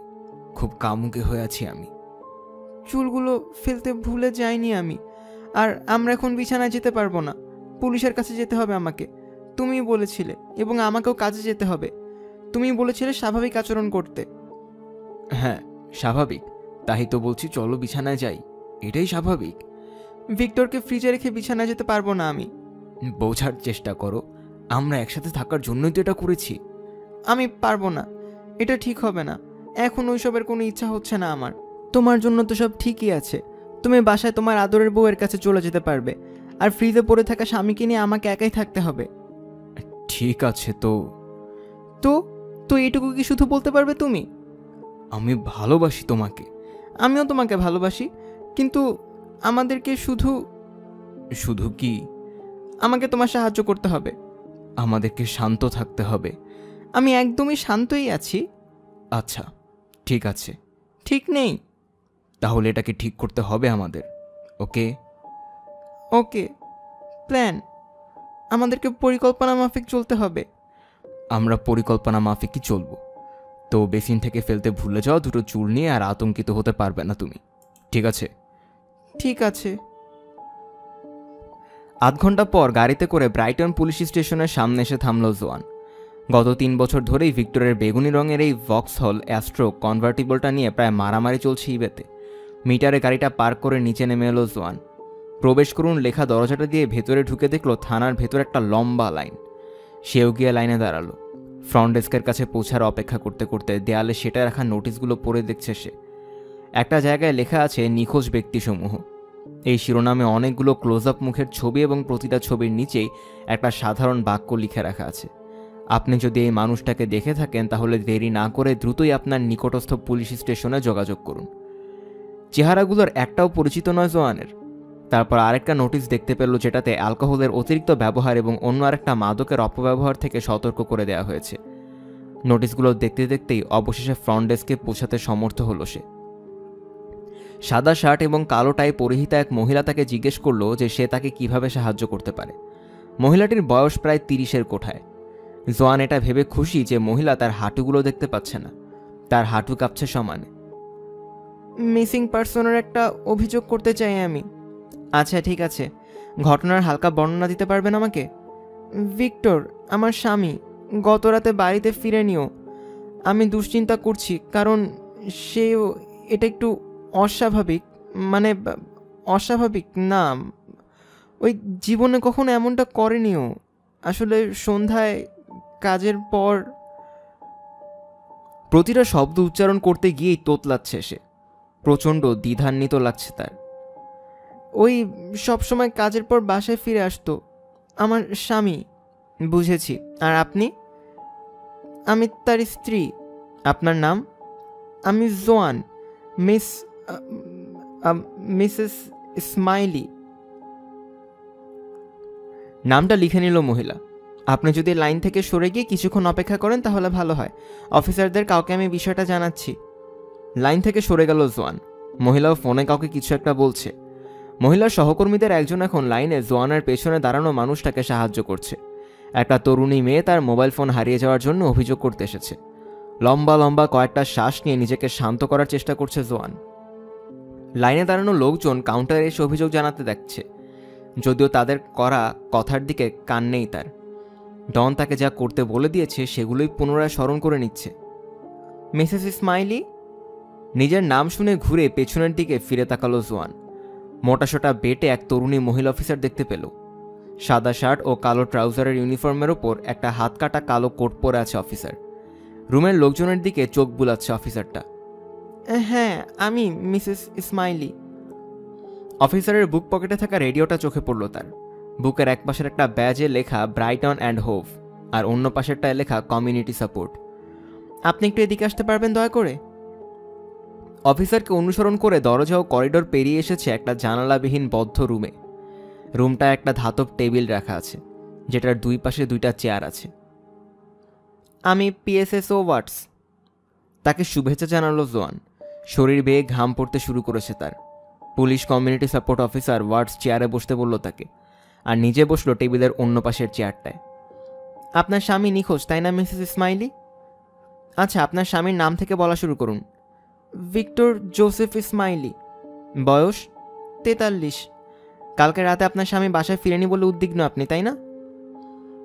হ্যাঁ, এটা খুবই অদ্ভুত, মানে অদ্ভুতের থেকেও বেশি, যদি আপনি বুঝতে পারেন আর কি। দুঃখিত, বুঝতে পারছি না আমি। ভিক্টর আগে কখনো এমনটা করেনি, বাসায় না ফিরে আসার ব্যাপারটা। আমাদের বিবাহিত জীবনের একটা দিনেও এমনটা হয়নি কখনো। আপনাদের বৈবাহিক জীবন কতদিনের? 19.5 বছর, 3 সপ্তাহ, 4 দিন, 16 ঘন্টা এবং 7 মিনিটের। প্রায় 1.25 ঘন্টা পর্যন্ত জোয়ানের মনে হলো যে সে কোনো জেরায় আছে। অফিসার একটার পর একটা প্রশ্ন করেই যাচ্ছে তাকে। জোয়ান কি তাদের কোনো বন্ধুদের সাথে যোগাযোগ করেছে কিনা? হ্যাঁ, টেড এবং মেজের সাথে করেছে, তবে তাদের সাথে ভিক্টরের কোনো যোগাযোগ হয়নি। ভিক্টরের কোনো আত্মীয় আছে কিনা? তা শুধু একটা বোনই আছে, মেলবোর্নে থাকে। প্রতিটা প্রশ্নের উত্তরই নোটবুকে টুকে নিচ্ছে অফিসার। দুর্ভাগ্যক্রমে খুবই আস্তে আস্তে করছে কাজটা। একজন প্রেমময়ী বধূর মতোই জোয়ানও ভিক্টরকে উপযুক্ত স্বামী হিসেবে বর্ণনা দেওয়ার প্রায় সর্বোচ্চ চেষ্টাই করছে। বলছে সব দিক থেকেই উপযুক্ত ছিল ভিক্টর। সে ভালোবাসত ভিক্টরকে। বিয়ের পর থেকে একটা দিনও একে অপরকে ছাড়া থাকেনি তারা। অবশ্যই অন্যান্য স্বামী স্ত্রীর মতো তাদের মধ্যেও মাঝে মধ্যে কথা কাটাকাটি হতো। চাকরি থেকে পদচ্যুত হওয়ার পর থেকে একটু হতাশ হয়ে পড়েছিল ভিক্টর, অনেক বেশি হতাশ। এই শেষ কথাটার উপর একটু জোর দিল জোয়ান। তবে যত যাই হোক, বাসায় ফিরে না আসার মতো কিছু ঘটেনি কখনো, গত রাতের আগ পর্যন্ত তো না। জোয়ান কথাটা বলার পরও অফিসার ওয়াটস আবারও তাকে প্রশ্ন করল যে এমনটা আগে কখনো হয়েছে কিনা। আবারও আগের জবাবটাই দিল জোয়ান। সাথে চাকরি চলে যাওয়ার পর হতাশ হয়ে পড়ার কথাটাও পুনরায় বলল সে। তাকে সহানুভূতি দেখালো অফিসার ওয়াটস। নরম স্বরে তাকে জিজ্ঞাসা করল, আপনি কি তার মোবাইল ফোনে চেষ্টা করে দেখেছেন? প্রশ্নটা শুনেই মুখ থেকে রক্ত সরে গেল যেন জোয়ানের। পেটে মোচড় দিয়ে উঠল তার, দৃষ্টিও কেমন যেন ঘোলাটে হয়ে গেছে। গর্ধব ডন, আমাকে এই কাজটার কথা আগে কেন বলিসনি তুই? হ্যাঁ, সারাক্ষণই চেষ্টা করে গেছি, একটু পরপরই ফোন দিয়েছি তাকে। আপনি কি এটা ভেবে দুশ্চিন্তা করছেন যে চাকরি চলে যাওয়ার ব্যাপারটা আপনার স্বামীর আত্মসম্মানে কোনো আঘাত করেছে? তার আত্মসম্মান খুব প্রবল। আপনার কাছে কি তার কোনো ছবি আছে? খুঁজে দেখতে হবে, পেলে আমাদের জন্য ভালো হয়। আমি রেখে যাব একটা। আচ্ছা দেখুন, আমি জানি প্রশ্নটা শুনে হয়তো আপনার অতটা ভালো লাগবে না, তবে ওনার সাথে অন্য কারো কোনো সম্পর্ক থাকার সম্ভাবনা ছিল? না, আমাকে ভালোবাসতো সে। আমরা খুবই ঘনিষ্ঠ, খুবই। তো তার চাকরি চলে যাওয়ার কারণে তার মানসিক অবস্থা নিয়ে দুশ্চিন্তা করছেন? হ্যাঁ, খুবই দুশ্চিন্তিত আমি। তাকে এটার উপর বেশি জোর দিতে বলেছিল ডন। বলেছিল যে ভিক্টর কেমনভাবে উপস্থাপন করতে পুলিশ ভাবে যে সে আত্মহত্যা করেছে। ভিক্টর খুবই আত্মমর্যাদাশীল একজন মানুষ। চাকরি চলে যাওয়ার দিনে বাচ্চাদের কাঁদতে কাঁদতে বাসায় এসে আমাকে সব জানিয়েছিল সে। খুবই বড়সড় একটা মিথ্যা। ওই দিন মদ খেয়ে বদ্ধ মাতাল হয়ে বাসায় ফিরে এসেছিল ভিক্টর। এসে তাকে জানিয়েছিল যে তার বস বলেছে অফিসে অপ্রয়োজনীয় কর্মচারী সে। উনি আত্মহত্যা করতে পারেন এমন কোনো শঙ্কা আছে আপনার, মিসেস স্মাইলি? হ্যাঁ। পুলিশ স্টেশন থেকে বের হয়ে এসেছে জোয়ান। নিজের উপর যথেষ্ট খুশি সে। একজন হারিয়ে যাওয়া ব্যক্তির দুঃখী স্ত্রী হিসেবে ভালোই অভিনয় করেছে সে। যদিও এ ব্যাপারে পিসিএস ও জুলিয়েট ওয়াটসের ধারণা আলাদা। মানুষটা নিয়ে খুশি হতে পারছে না। নিজের উপর খুব খুশি জোয়ান। সে ভাবছে যে পুলিশকে ভালোভাবেই সামনে নিতে পেরেছে। খুব ভালো অভিনয় করেছে সে। সবচেয়ে বড় কথা, অফিসার ওয়াটস বিশ্বাস করেছে তাকে। তার চেয়েও বড় কথা, অফিসার ভিক্টরকে খুবই ঝুঁকিপূর্ণ হিসেবে চিন্তিত করেছে। সফল সে। ডনকে খবরটা জানানোর জন্য আর তর্স হইছে না তার।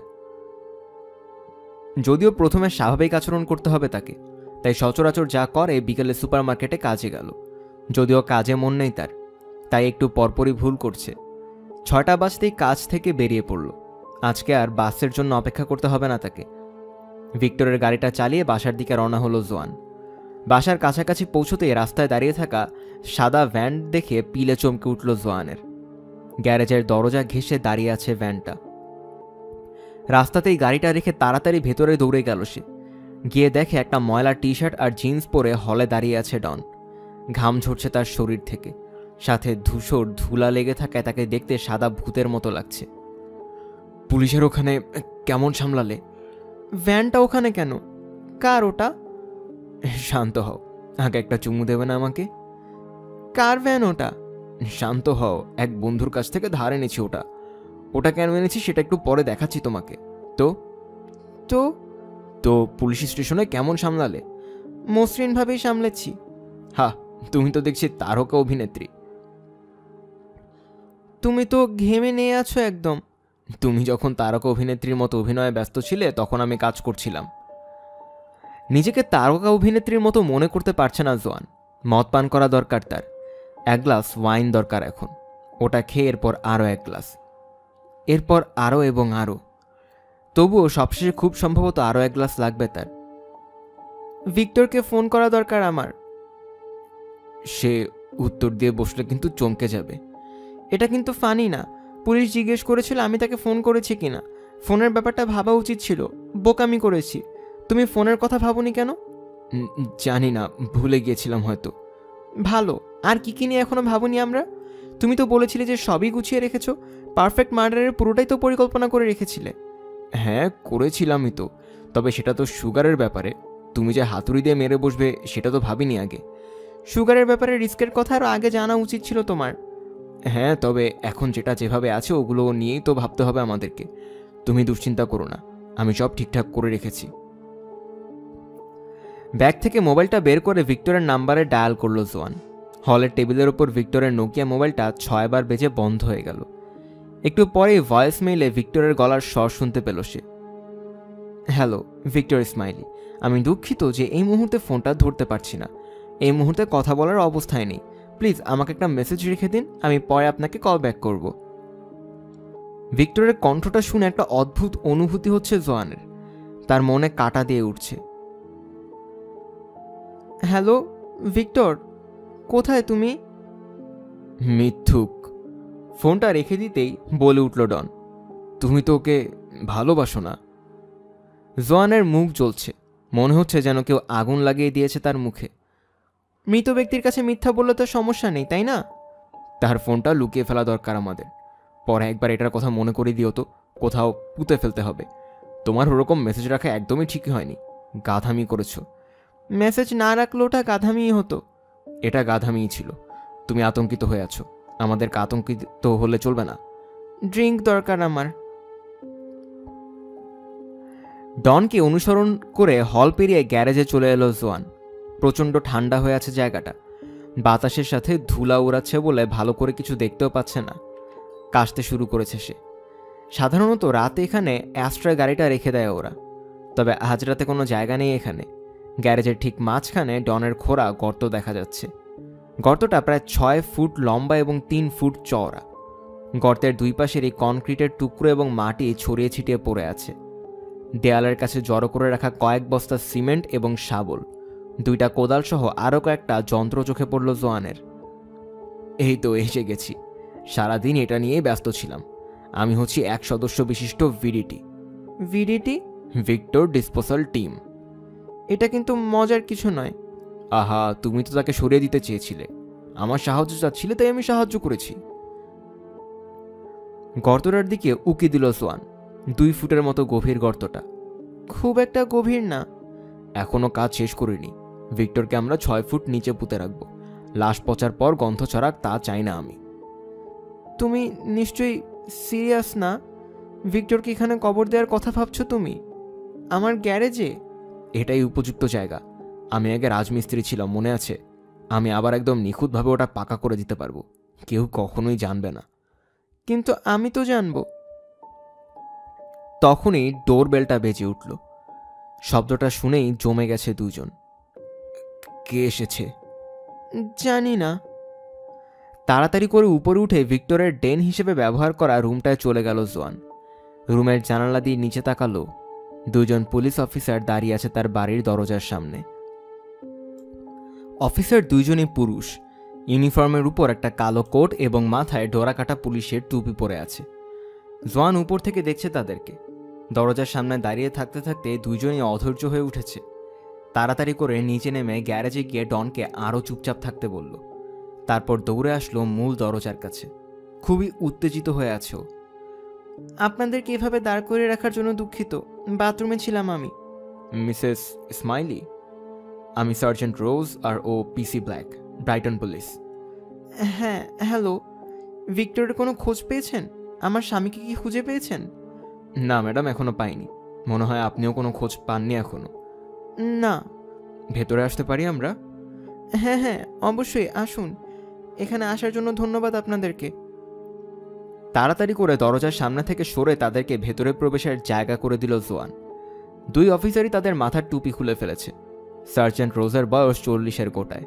চুলগুলো ছোট এবং কালো, মাঝে মধ্যে কিছু কিছু ধূসর হতে শুরু করেছে।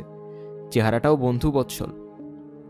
তাদেরকে নিয়ে লিভিং রুমে আসার পথে হলের টেবিলে পড়ে থাকা ভিক্টরের ফোনটা চোখে পড়ল জোয়ানের।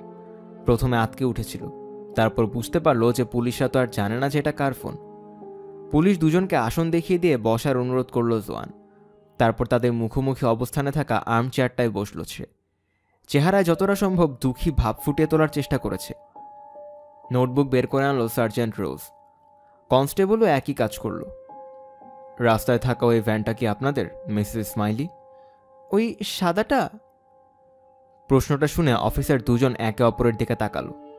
এটা দেখে আরও অস্বস্তিতে পড়ে গেছে জোয়ান। হ্যাঁ, ওই সাদাটাই। না না, আমাদের না, আমাদের প্লাম্বারের ভ্যান ওটা। পানির লাইন বা ড্রেনেজের সিস্টেমে কোনো সমস্যা হয়েছে? কপাল দিয়ে টুপটুপ করে ঘাম পড়ছে জোয়ানের। সিরিয়াল কিলার ডেনিস নিলসেনকে নিয়ে বানানো একটা টিভি শোয়ের কথা মনে পড়ছে তার। ভিক্টর বেশ পছন্দ করত শোটা। ওটাতে দেখিয়েছিল যে নিলসন এক তরুণকে খুন করে টুকরো টুকরো করে ফেলেছে। পরে কাটা টুকরোগুলো কিচেন সিঙ্ক এবং কমোডের ভেতর দিয়ে ফ্লাশ করে দিয়েছিল। তাতে পানির লাইনগুলো জ্যাম হয়ে গিয়েছিল। পরে পরিষ্কার করার দলটা নলের ভেতর থেকে মানুষের লাশের টুকরো খুঁজে পেয়েছিল। এভাবেই ধরা পড়েছিল নিলসেন। বাড়তে থাকা আতঙ্কের কারণে গলার স্বরই আটকে গেছে জোয়ানের। কোনো রকমে চিকন সুরে বলল, না না, ওরকম কিছু না, শুধু বাথরুমের কল এবং নতুন শাওয়ারটা ঠিক করার জন্যে। ভিক্টর আর আমি মিলে আমাদের বাথরুমটাকে নতুনভাবে সাজাচ্ছি। আপনাদের মিস্ত্রি দেখি বেশ নিঃশব্দে কাজ করে। আসলে খুব ভালো কারিগর। সে যে এখন এখানে আছে এটা বোঝারও কোনো উপায় নেই। একমাত্র বাইরের ওই ভ্যানটা ছাড়া। হ্যাঁ। আবারও নীরবতা নেমে এলো তাদের মাঝে। এবারেরটা আগের বারের থেকেও বেশি লম্বা, অস্বস্তিও বেশি। কিছু সময় চুপ থাকার পর সার্জেন্ট রোজ বলল, মিসেস স্মাইলি, আপনার স্বামীর ঘটনার জন্য আন্তরিকভাবে দুঃখিত। আমরা এখানে এসেছি আপনার স্বামীর ব্যাপারে কিছু ব্যাপার জানতে। ধন্যবাদ, খুবই কৃতজ্ঞ আমি আপনাদের প্রতি। আমার খুবই খারাপ লাগছে তার জন্য, খুবই খারাপ। মিসিং পার্সনের অভিযোগটা করার সময় আপনি বলেছিলেন যে আপনার স্বামীর ডায়াবেটিস ছিল। আপনি কি জানেন উনি সাথে করে কোনো ওষুধ নিয়ে গেছেন কিনা? মনে হয় সবসময় ওগুলো সাথে রাখে ওর। আপনি কি চেক করে দেখেছিলেন গতকাল বের হওয়ার সময় উনি সেগুলো সাথে করে নিয়ে গেছেন কিনা? রবিবার সন্ধ্যাতে ওনাকে সর্বশেষবার দেখেছিলেন আপনি, তাই না? হ্যাঁ, রবিবার সন্ধ্যাতে। রবিবারের ঘটনাগুলো কি আপনি আরেকবার বলতে পারবেন আমাদেরকে? আমার শরীর ভালো ছিল না ওই দিন, আগে ভাগে শুয়ে পড়েছিলাম। ভিক্টর তখন বাসায় টেলিভিশনে কিছু একটা দেখছিল। পরদিন সকালে উঠে দেখি সে নেই। প্রথমে ভেবেছিলাম হয়তো আগে ভাগে অফিসে চলে গেছে। তবে এটা একটু অদ্ভুত লাগছিল, কারণ প্রতিদিনই বের হয়ে যাওয়ার আগে আমার জন্য চা বানিয়ে বিছানার পাশে রেখে যায়ও। চাকরি চলে যাওয়ার পর ওনার মানসিক অবস্থা কেমন ছিল মিসেস স্মাইলি? খুবই খারাপ, বড়সড় একটা ধাক্কা খেয়েছে সে। বহু বছর এই কোম্পানিটার হয়ে শ্রম দিয়েছে, এভাবে ছেড়ে দেওয়ার খুবই কষ্ট পেয়েছিল। পুরোপুরি ভেঙে পড়েছে। সারা দিন রাত রুমে বসে দুঃখ করত। গত সপ্তাহে আমাকে অনেকবারই একটা কথা বলছে সে, যে আরেকবার চাকরি করার ইচ্ছা নেই তার। এভাবে চাকরিচ্যুত হওয়া সহ্য করতে পারবে না। পুরোপুরি ভেঙে পড়েছে সে। বিকালের দিকে স্ট্যানলি স্মিথ অ্যান্ড সন্সে গিয়েছিলাম আমরা। আপনার স্বামী তো ওখানেই কাজ করে বা করত। মিস ইসমাইলির মানসিক অবস্থার ব্যাপারে ওনার বেশ কয়েকজন সহকর্মীর সাথে কথা বলেছি আমরা। যতজনের সাথে আমরা কথা বলেছি তাদের সবাই বলেছে উনি খুব খুশি ছিলেন। গতকাল তো ওনার কোম্পানিতে চাকরির শেষ সপ্তাহের প্রথম দিন ছিল। একজন বলল যে গতকাল নাকি উনি গুনগুন করে গান গাইছিলেন আর হাসছিলেন। উনি নাকি এটাও বলেছিলেন যে জীবনে প্রথমবারের মতো নিজেকে মুক্ত অনুভব করছেন।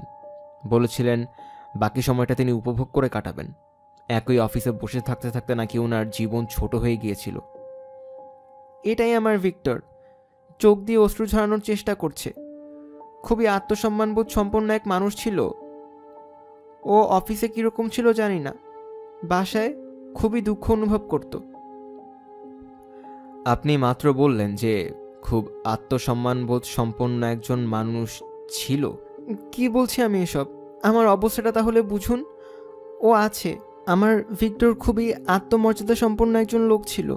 সে কখনোই কোম্পানির লোকগুলোকে ভাবতে দিবে না যে তারা জিতেছে। সবার সামনে ভালো থাকার ভান করছে। বোঝা যাচ্ছে যে চাকরি চলে যাওয়া নিয়ে কোনো দুঃখই নেই তার। তবে ভেতরে ভেতরে একদম ভেঙে পড়েছে ও। বাসায় ফিরে শুধু অনবরত কাঁদতই সে। প্লিজ খুঁজে বের করুন তাকে। তাড়াহুড়ো করে কোনো দুর্ঘটনা ঘটায় কি না, আমার খুবই ভয় লাগছে। আমরা আমাদের সেরাটা দিয়েই চেষ্টা করব।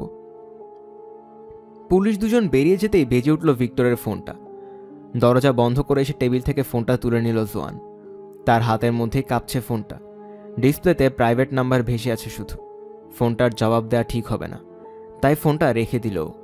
আরও কয়েকবার রিং বেজে একটু পর আপনা থেকেই বন্ধ হয়ে গেল শব্দটা। জোয়ান চেক করে দেখল ফোন দেওয়া মানুষটা কোনো মেসেজ দিয়েছে কিনা। না, দেয়নি। কিটেন পার্লারের নিচতলায় বেসমেন্টে বিশ্রাম করার জন্য একটা রুম আছে। ওটাতে বেশ কয়েকটা আরামদায়ক চেয়ার এবং একটা টেলিভিশনও আছে, যাতে মেয়েরা খদ্দেরের জন্য অপেক্ষা করার সময় একটু বিশ্রাম করতে পারে। সন্ধ্যা 7টার দিকে মোবাইলটা নিচে নামিয়ে রেখে একটা সিগারেট ধরালো ক্যামিলা। সাথে কফিতেও চুমুক দিচ্ছে একটু পরপর। ভিক্টরের জন্য খুব চিন্তিত হয়ে আছে। গতরাত থেকেই লোকটা আর কোনো কল করেনি তাকে, এমনকি মেসেজও দেয়নি। প্রায় সারাদিনই তাকে ফোন করতো বা মেসেজ পাঠাতো ভিক্টর। রাতের দিকে সাধারণত 2-3টা মেসেজ দিত, আর প্রতিদিন সকালে অফিস থেকে একবার ফোন দিত তাকে। ভিক্টর পছন্দ করে ক্যামিলাকে। লোকটা বেশ মজার। মানুষটার সাথে থাকলে নিজেকে নিরাপদ মনে হয় তার। সবচেয়ে বড় কথা, লোকটা অনেক ধনী। ক্যাসপারের ঝামেলাটা দূর করতে পারবে ভিক্টর, তাকে এরকমই কথা দিয়েছিল সে। অনেক উঁচু উঁচু জায়গায় হাত আছে ভিক্টরের। ক্যাসপারকে অতীত করে দেওয়ার কোনো ব্যাপারই না তার জন্যে। আর এখন এই লোকটাই গায়েব হয়ে গেছে। ভিক্টরি অতীত হয়ে গেল কিনা সেটা ভেবেই ক্যামিলার ভয় লাগছে। উদ্বিগ্নভাবে সিগারেটটা টেনে শেষ করে ফেলল ক্যামিলা। আরেকটা ধরাতে যাবে এমন সময় উপর থেকে ডাক আসলো তার নামে। ক্যামিলা, খদ্দের এসেছে তোমার। ভিক্টর এসেছে ভেবে তাড়াতাড়ি করে সিঁড়ি বেয়ে উপরে উঠল ক্যামিলা, কিন্তু না, আসেনি ভিক্টর। পুলিশ চলে যাওয়ার পর ভ্যানটা নিয়ে বেরিয়ে পড়ল ডন। সারা সন্ধ্যা জুড়ে ড্রাইভওয়েতে রেখে দিল প্রতিবেশীরা সন্দেহ করে বসতে পারে। কয়েক রাস্তা দূরে ভ্যানটা রেখে পায়ে হেঁটে ফিরে এলো। কালো পোশাক পরে থাকে, অন্ধকারে তাকে প্রায় চোখেই পড়ে না। রাত 11টার দিকে ডনের জন্য কফির মগ নিয়ে গ্যারেজে আসলো জোয়ান। সারা দিয়ে এই নিয়ে প্রায় 10 মগ কফি খেয়েছে ডন। গর্ত খোঁড়ার কারণে এখন আর তাকে প্রায় দেখাই যাচ্ছে না উপর থেকে। গর্তের দুই পাশেও গ্যারেজের মাঝে জুড়ে মাটি ছড়িয়ে আছে শুধু। ধুলোর গন্ধের তীব্রতাটা এখন কিছুটা কমে গেছে। এর পরিবর্তে এখন আর্দ্র মাটির তীব্র ঘ্রাণ ভাসছে বাতাস জুড়ে। বাতাসে ঠান্ডা লাগছে জোয়ানের। ভিক্টরকে এখানে তাদের গ্যারেজে কবর দেওয়া নিয়ে এখন খুব একটা সন্তুষ্ট হতে পারছে না সে। এটাই সবচেয়ে সেরা জায়গা। বিশ্বাস করো, বেশিরভাগ খুনই কিন্তু ধরা পড়া লাশ বেরিয়ে পড়ার কারণে। দেখা যায় যে জঙ্গলে অগভীর একটা গর্তে লাশ পুঁতে রেখেছিল, পরে কোনো কারণে সেটা বেরিয়ে পড়েছে, অথবা পানিতে ফেলে দেয়, পরে দেখা যায় স্রোতে ভেসে সৈকতে চলে এসেছে ওটা। আবার অনেকে তো লুকানোর জন্য লাশ নিয়ে যাওয়ার সময় ধরা পড়ে যায়। যদি কোনো লাশ না থাকে তাহলে পুলিশেরও তদন্ত করে যাওয়ার মতো কোনো কারণ থাকবে না। তোমাকে সন্দেহ করার মতো কিছু খুঁজে পাবে না তারা। পাবে না। দাঁড়িয়ে দাঁড়িয়ে ডনকে গর্তটা খুঁড়তে দেখছে জোয়ান। আস্তে আস্তে একটু একটু করে গভীর হচ্ছে গর্তটা, একটু একটু করেই। মধ্যরাতের কয়েক মিনিট আগে ডন আর জোয়ান মিলে ভিক্টরের লাশটা বের করে আনলো ফ্রিজ থেকে। ভিক্টর এখন জমে শক্ত হয়ে গেছে। মাংসও কেমন যেন ধূসর হয়ে গেছে। এখন শরীরের উপর হালকা হালকা বরফও জমে আছে। তার চেহারার দিক থেকে চোখ তুলে তাকাতে পারছে না জোয়ান। ওই চোখগুলো আরেকবার দেখতে চায় না সে। হলের উপর দিয়ে টেনে হিচড়ে কোনো রকমের গ্যারেজে লাশটা নিয়ে এলো তারা। এনে সদ্য খোঁড়া লম্বা সরু গর্তটায় লাশটা ফেলে দিল দুজনে মিলে। হুট করে জোয়ানের মনে হতে লাগলো গর্তটা হয়তো ভিক্টরের তুলনায় বেশি চাপা হয়ে গেছে। ভিক্টরের লাশটা কয়েক ফুটে আটকে গেছে, তার মোটা পেটটা ঢুকছে না। গর্তের পাশে বসে পা দিয়ে লাশটা একটা ধাক্কা দিল ডন। সাথে সাথেই ধপ শব্দ করে গর্তের তলায় আছড়ে পড়ল লাশটা। একটু সম্মান দেখাও, পা দিয়ে ধাক্কা দেওয়া উচিত হয়নি তোমার। ক্ষমা করবে, পুরোহিতদের ডেকে আনছো না কেন তাহলে? তারা এসে নিয়ম সিদ্ধভাবে কবর দিয়ে যাক তাকে। কোনো ধরনের আনন্দের অনুভূতি পাচ্ছে না সে। আগে ভেবেছিল ভিক্টর মরার পর হয়তো অন্যরকম একটা আনন্দ অনুভব করতে পারবে। ভেবেছিল যে ডনের প্রতি তার ভালোবাসাটা হয়তো অনেক তীব্র, কিন্তু এই মুহূর্তে ডনের প্রতি কোনো ভালোবাসাই অনুভব করতে পারছে না। সত্যি বলতে সে চাচ্ছে ডন তাকে একা রেখে চলে যাক। উবু হয়ে এক মুঠো মাটি তুলে লাশের উপর ছিটিয়ে দিল জোয়ান। তারপর ডান যেন শুনতে না পায় এমনভাবে ফিসফিস করে বলল, চিরবিদায় ভিক্টর। জায়গাটা নিশ্চয়ই খুব খারাপ না তোমার জন্যে। রাত 1টার দিকে গর্তটা মাটি দিয়ে ভরার কাজ শেষ হলো তাদের। ঘুমের কারণে আর দাঁড়িয়ে থাকতে পারছে না জোয়ান। তোমার বউ কি তোমার জন্য দুশ্চিন্তা করছে না? ঘড়ির দিকে তাকালো ডন। ম্যান্ডি এতক্ষণে ঘুমিয়ে পড়েছে। আসার আগে বলে এসেছি আজকে অনেক রাত হতে পারে ফিরতে। হিথ্রো এয়ারপোর্ট থেকে ভোর সকালে যাত্রী তুলে নিতে হবে আমাকে। তাই তাকে বলে এসেছি যে আজকে পুরো রাতই হয়তো কাজে থাকতে হবে আমাকে। চিন্তা করো না তুমি। জোয়ানের পুরো শরীর জুড়েই গর্তের মাটি লেগে আছে। আর ওইদিকে ডন লাফিয়ে লাফিয়ে পা দিয়ে সমান করছে গর্তটা। কিছুক্ষণ এরকম করার পর আবারও গ্যারেজের মেঝের মতো সমতল হয়ে গেল জায়গাটা। আরও একবার কফি খেয়ে সিমেন্টের বস্তাটা খুলল ডন। কাজটা পুরোপুরি শেষ হতে প্রায় রাত 4টার মতো লাগলো। আস্তে আস্তে সিমেন্ট দিয়ে একটু একটু করে গর্তটা ঢেকে দিতে শুরু করলো সে। ডনের সমস্ত সরঞ্জামাদি এবং সিমেন্টের বস্তাগুলো পড়ে আছে হলের ওপর। পরের দিন ভ্যান নিয়ে এসে ওগুলো নিয়ে যাবে সে। কি মনে হয় তোমার? ঝলমল করতে থাকা ভেজা সিমেন্টের প্রলেপটার দিকে তাকালো জোয়ান। ওখানে যে একটু আগে কবর খোঁড়া হয়েছে তা বোঝা অসম্ভব। দেখে তো ভালোই মনে হচ্ছে। কালকের আগ পর্যন্ত ওটার উপর পা ফেলা ঠিক হবে না। আমার মনে হয় ভিক্টর ওখান থেকে কখনো পালিয়ে যেতে পারবে না। সব কিছু ঠিকঠাক থাকবে। শুধু তুমিও একটু শান্ত থাকবে। কেউই ওই গর্তের কথা জানতে পারবে না। কাল বিকালে তোমার কাজ শেষ হলে ড্রিঙ্ক করবো আমরা, ঠিক আছে? বিছানায়, ওকে? নিচের ঠোঁট কামড়ে ধরে রেখেছে জোয়ান।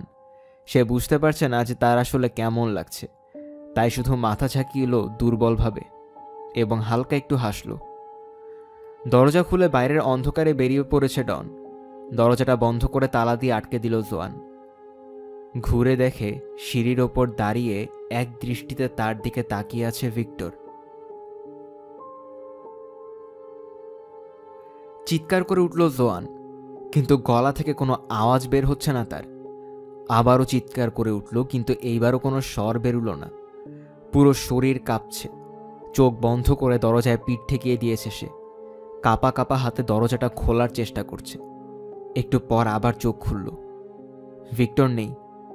ওপরতলায় গেছে নাকি? বুকের ভেতর ধুকধুক করছে তার।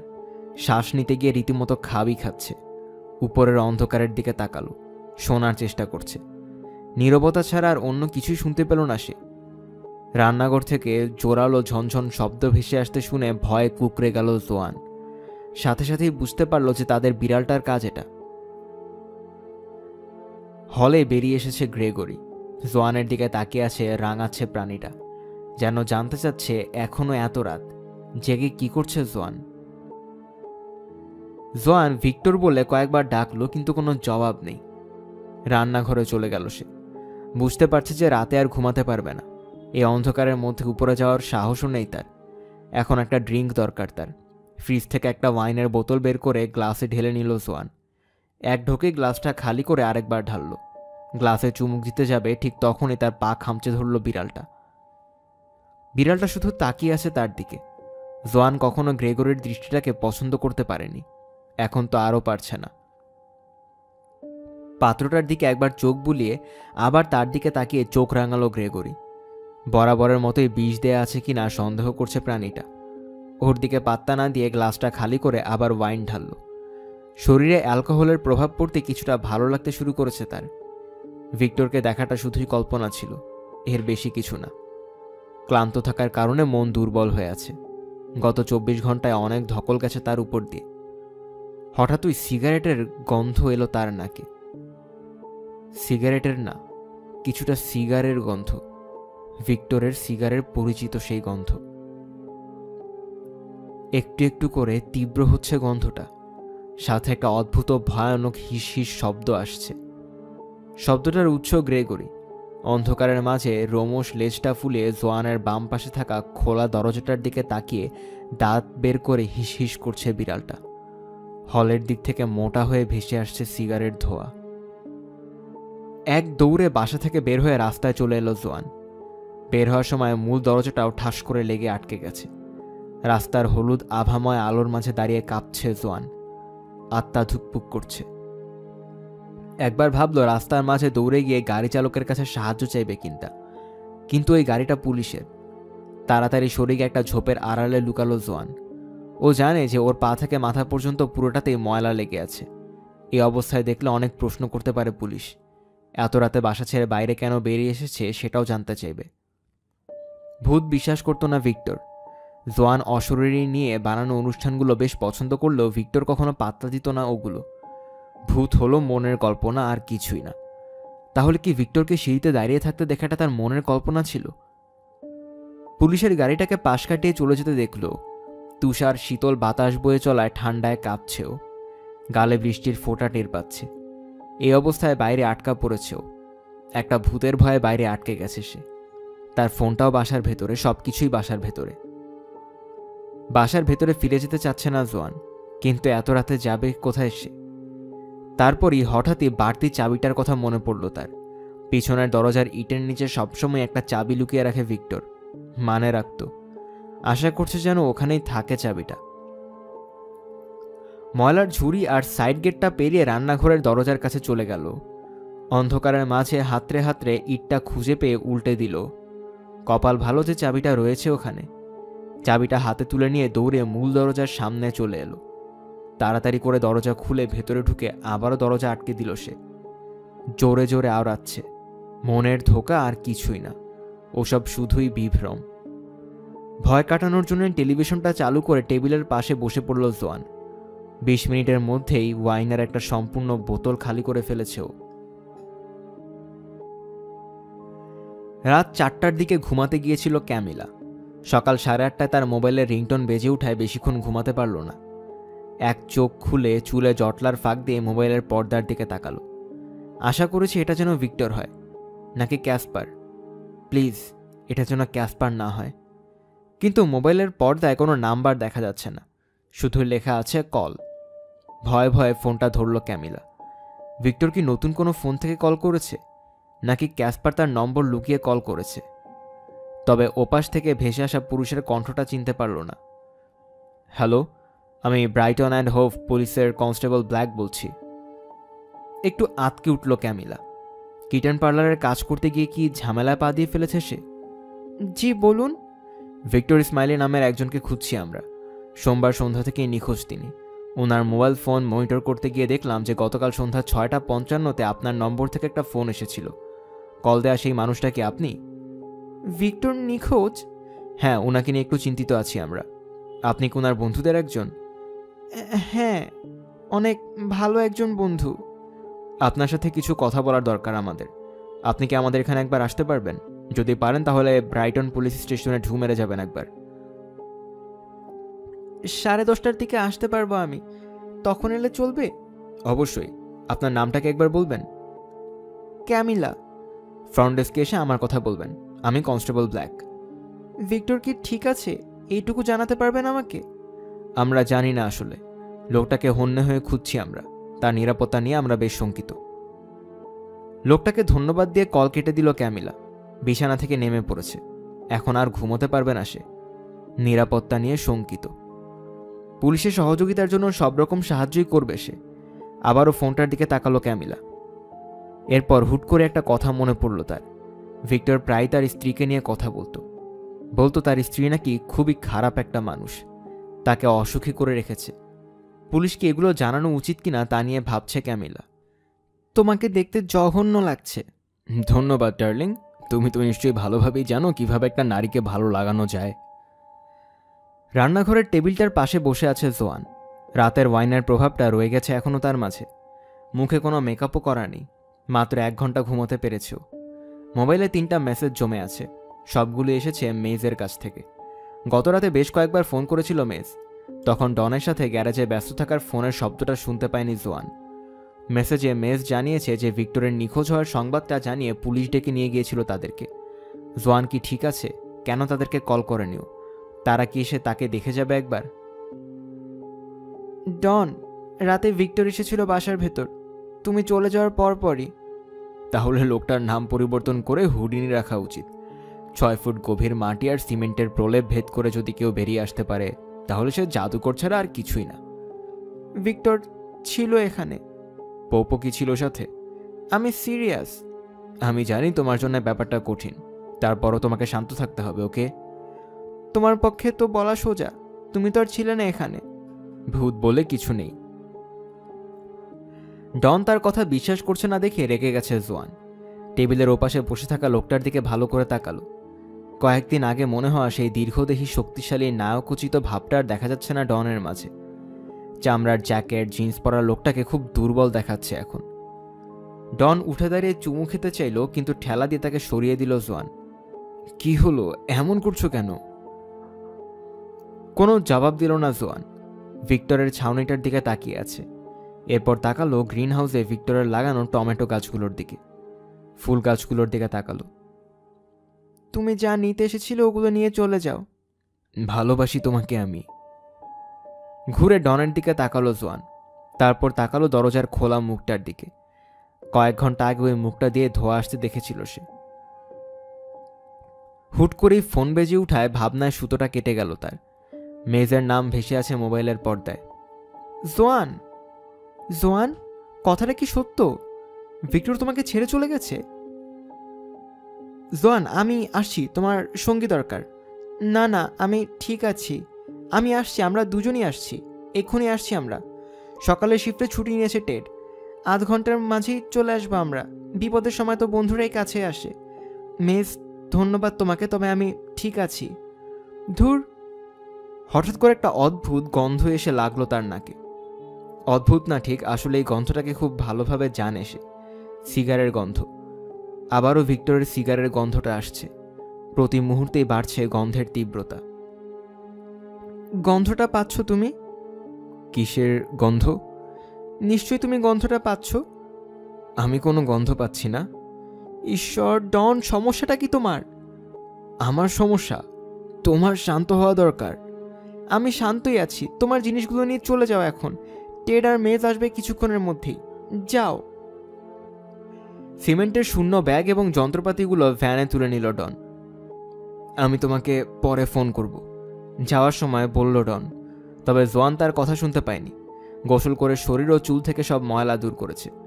গোসল শেষে বাথরুম থেকে বেরিয়ে গা মুছে নিল। বিছানার পাশে থাকা ড্রেসিং টেবিলের সামনে গিয়ে মুখে হালকা সাজসজ্জা করে নিচ্ছে। লিপস্টিক অর্ধেক লাগিয়েছে ঠোঁটে, ঠিক তখনই আয়নায় একটা নড়াচড়া চোখে পড়ল তার। ঝট করে ঘুরে তাকালো জোয়ান। দরজার মুখে দাঁড়িয়ে তার দিকে তাকিয়ে হাসছে ভিক্টর। মোটা টাকপড়া ভিক্টর না, তা সেই পুরনো তরুণ সুদর্শন ভিক্টর, যাকে সে বিয়ে করেছিল সেই ভিক্টর। আমি সরি, আমি জানি না আমাদের মাঝে কি ঘটেছিল। ডোরবেলটা শব্দ করে উঠল তখনই। ভিক্টরও গায়েব হয়ে গেছে। দূরে সিঁড়ি বেয়ে নেমে দরজাটা খুলল জোয়ান। তার চুলগুলো এলোমেলো হয়ে গেছে, মেকআপটাও ঠিকভাবে করতে পারেনি। মেজ আর টেড দাঁড়িয়ে আছে দরজার সামনে। বেচারি জোয়ান। ভুরো ভামটা কই গেছে? তুমি নিশ্চয়ই তাকে কেটে টুকরো টুকরো করে রান্নাঘরের মেঝেতে পুঁতে felony. It's not funny Ted. কি করছো? জোয়ানের এখন সাপোর্ট দরকার। মেজের সাথে কয়েকবার এরকম করতে চেয়েছিলাম আমি, এটা বলতে আপত্তি নেই আমার। এত ফাজিল কেন তুমি? ওর কথা শুনলো না তো। এসো, চা খেতে খেতে সব বলো আমাদেরকে। চুলায় চায়ের পাত্র বসিয়ে তাদেরকে সব খুলে বলল জোয়ান। শুধু তার এবং ডনের সম্পর্ক, ভিক্টরকে খুন করা এবং গ্যারেজে তাকে কবর দেওয়ার ব্যাপারগুলো বলল না। যদিও এগুলো বলার না বলা একই কথা। সব শুনে একটা উপসংহারে পৌঁছালো টেড। তো চাকরি থেকে বাদ পড়ে হতাশ হয়ে গিয়েছিল ওই বুড়োটা? হ্যাঁ। মূর্খটা আমাদেরকে কিছু বলেনি কেন? আত্মসম্মানের কারণে মনে হয়। বিপদে পড়লেই সব কিছু উবে যায়। তার সাথে দেখা হলে আমি বুঝিয়ে বলবো তাকে, এইসব নাটকের কোনো মানে হয় নাকি? আজকালকার দিনে চাকরি হারানোর কোনো ব্যাপারই না। আমার নিজেরটাও তো যে কোনো সময় চলে যেতে পারে, তাই না? হ্যাঁ, না গেলেই ভালো হবে। আহা, তোমাকে খেপাচ্ছিলাম শুধু, সমস্যা নেই। টেড সবসময় এমন খেপায় আমাকে, তুমি চিন্তা করো না জোয়ান। তাদের চলে যাওয়ার অপেক্ষা করছে জোয়ান। সত্যি বলতে রান্নাঘরে ওদের সাথে বসে থাকতে খুব একটা ভালো লাগছে না। কিন্তু তারা গেল না, বসেই রইল। দুপুরে আসতে আসতে জোয়ানের সংগ্রহের সব কফি বিস্কুটও শেষ হয়ে গেছে। এমনকি বলার মতো আর কোনো কথাও নেই তার কাছে।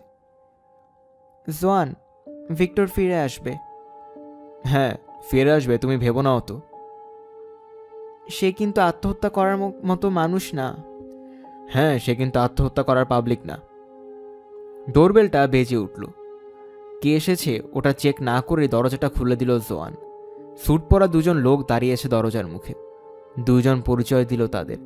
একজন ডিটেকটিভ সার্জেন্ট মিক ব্রেট, অন্যজন ডিটেকটিভ কনস্টেবল পল ব্যাজার।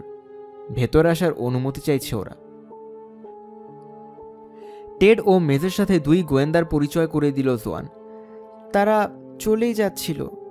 সাথে এটাও যোগ করল, মেজ তাকে আশ্বস্ত করে জানালো যে সন্ধ্যায় ফোন করবে সে। টেডও তার কপালে চুমু খেয়ে দুশ্চিন্তা করাতে মানা করে দিল। ভিক্টর ফিরে আসবে, চিন্তা করো না।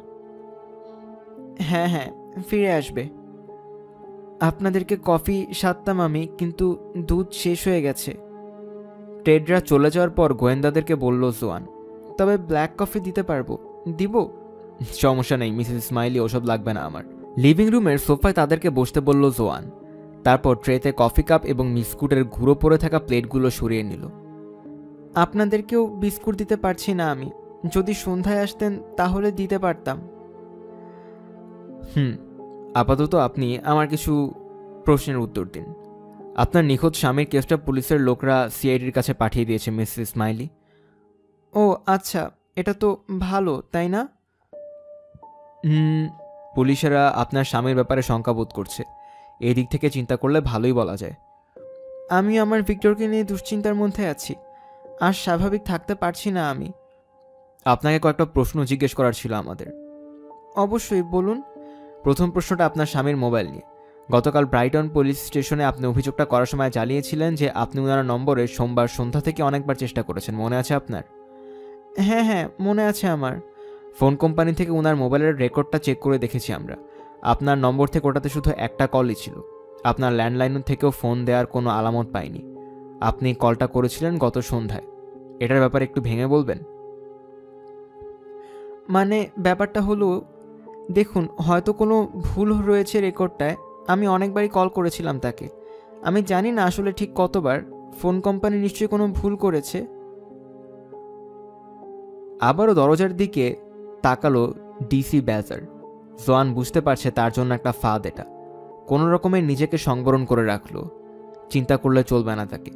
কিছুক্ষণ পর দৃষ্টি সরিয়ে নিয়ে তার দিকে তাকালো ডিসি ব্যাজার। বাসায় কি এই মুহূর্তে আর কেউ আছে মিসেস স্মাইলি? না। আপনি নিশ্চিত? হ্যাঁ। ওনার কি অন্য কোনো মোবাইল ছিল? অন্য নম্বরের হয়তো ওটাতেই কল দিচ্ছিলেন আপনি? না, অন্য কোনো ফোন ছিল না তার।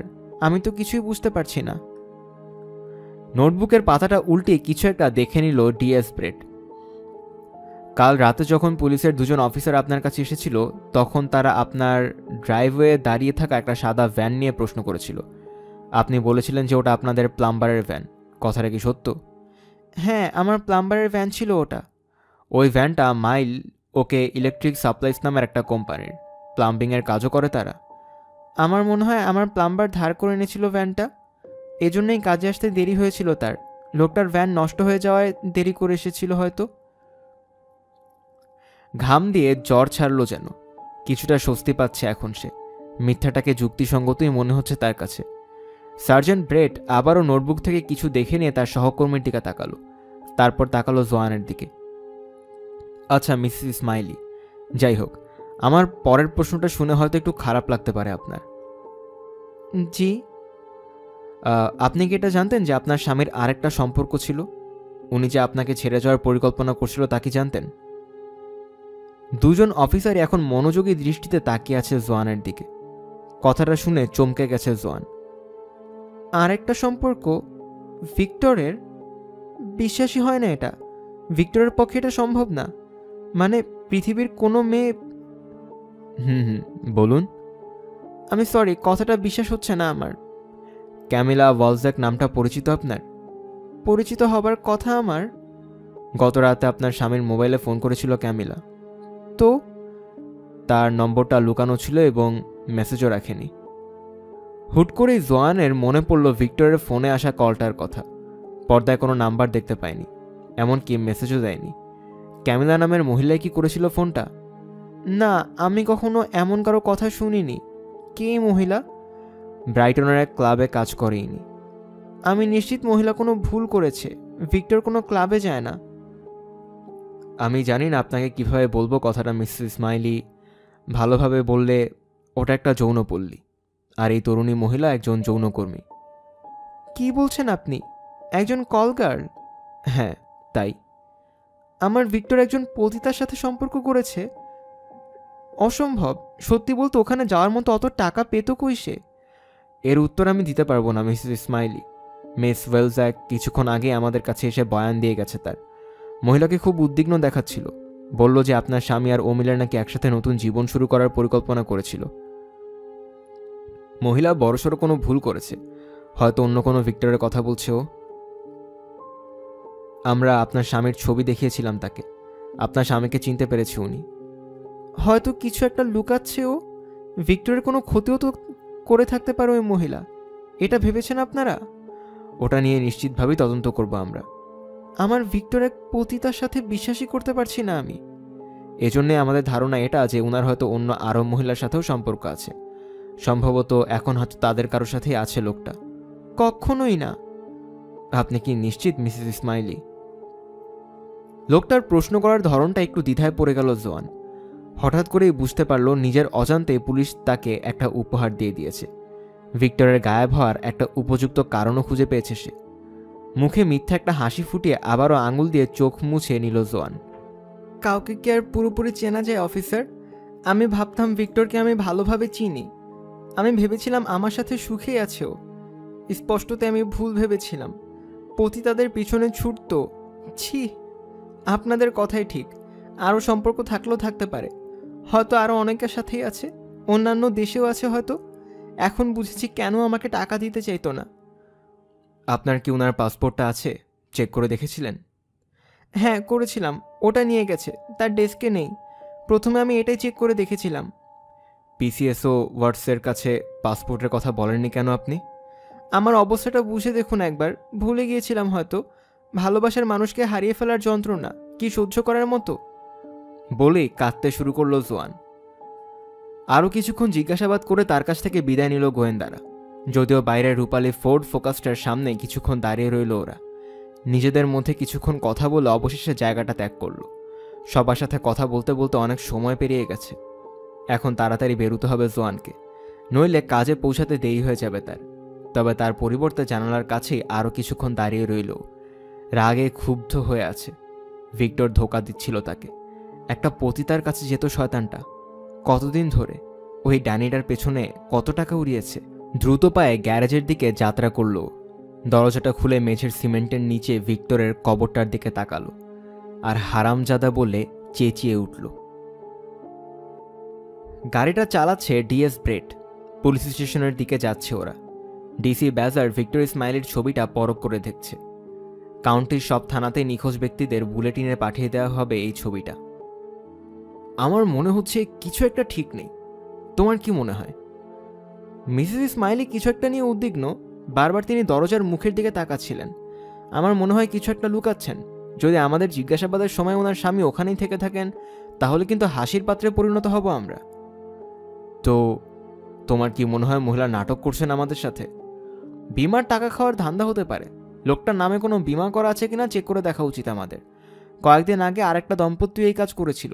কি যেন নাম ছিল তাদের? ও হ্যাঁ, ডারউইন। নৌকাডুবিতে স্বামীর মারা যাওয়ার মিথ্যা নাটক করে বিমার টাকা আদায় করে নিয়েছিল মহিলা। লোকটা প্রায় 5 বছর লুকিয়েছিল তাদের চিলে কোঠায়। ওই কথা জিজ্ঞেস করোনি কেন তখন? ওনাকে এটা ভাবতে দিতে চাচ্ছি না যে আমি সন্দেহ করছি তাকে। উনি তো বলেছিলেন ওনার বাসায় কেউ নেই, তাই না? তো তোমার ধারণা মহিলার স্বামী এখনো সুস্থ, স্বাভাবিকভাবেই বেঁচে আছেন এবং বাসাতেও কোথাও লুকিয়ে আছেন? এটা সম্ভাবনা আছে চিফ। ফোনের ব্যাপারে তো আমাদেরকে মিথ্যা তথ্য দিয়েছিলেন মিসেস ইসমাইলি। কে জানে আরও কতগুলো মিথ্যা বলেছেন তিনি। বুঝতে পেরেছি তোমার ইঙ্গিতটা। সন্ধ্যা 6টার কিছুক্ষণ পর বেগুনি গাড়িটা নিয়ে গ্যারেজের সামনে এসে থামল জোয়ান।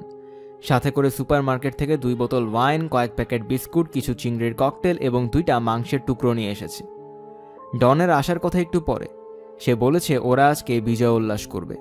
যদিও কাজটায় খুব একটা আগ্রহ নেই জোয়ানের, তারপরও সন্ধ্যার পর বাসার ভেতর একা থাকতে চায় না ও। ডনের সাথে রাতের খাবার খাবে বলে ভেবে রেখেছে।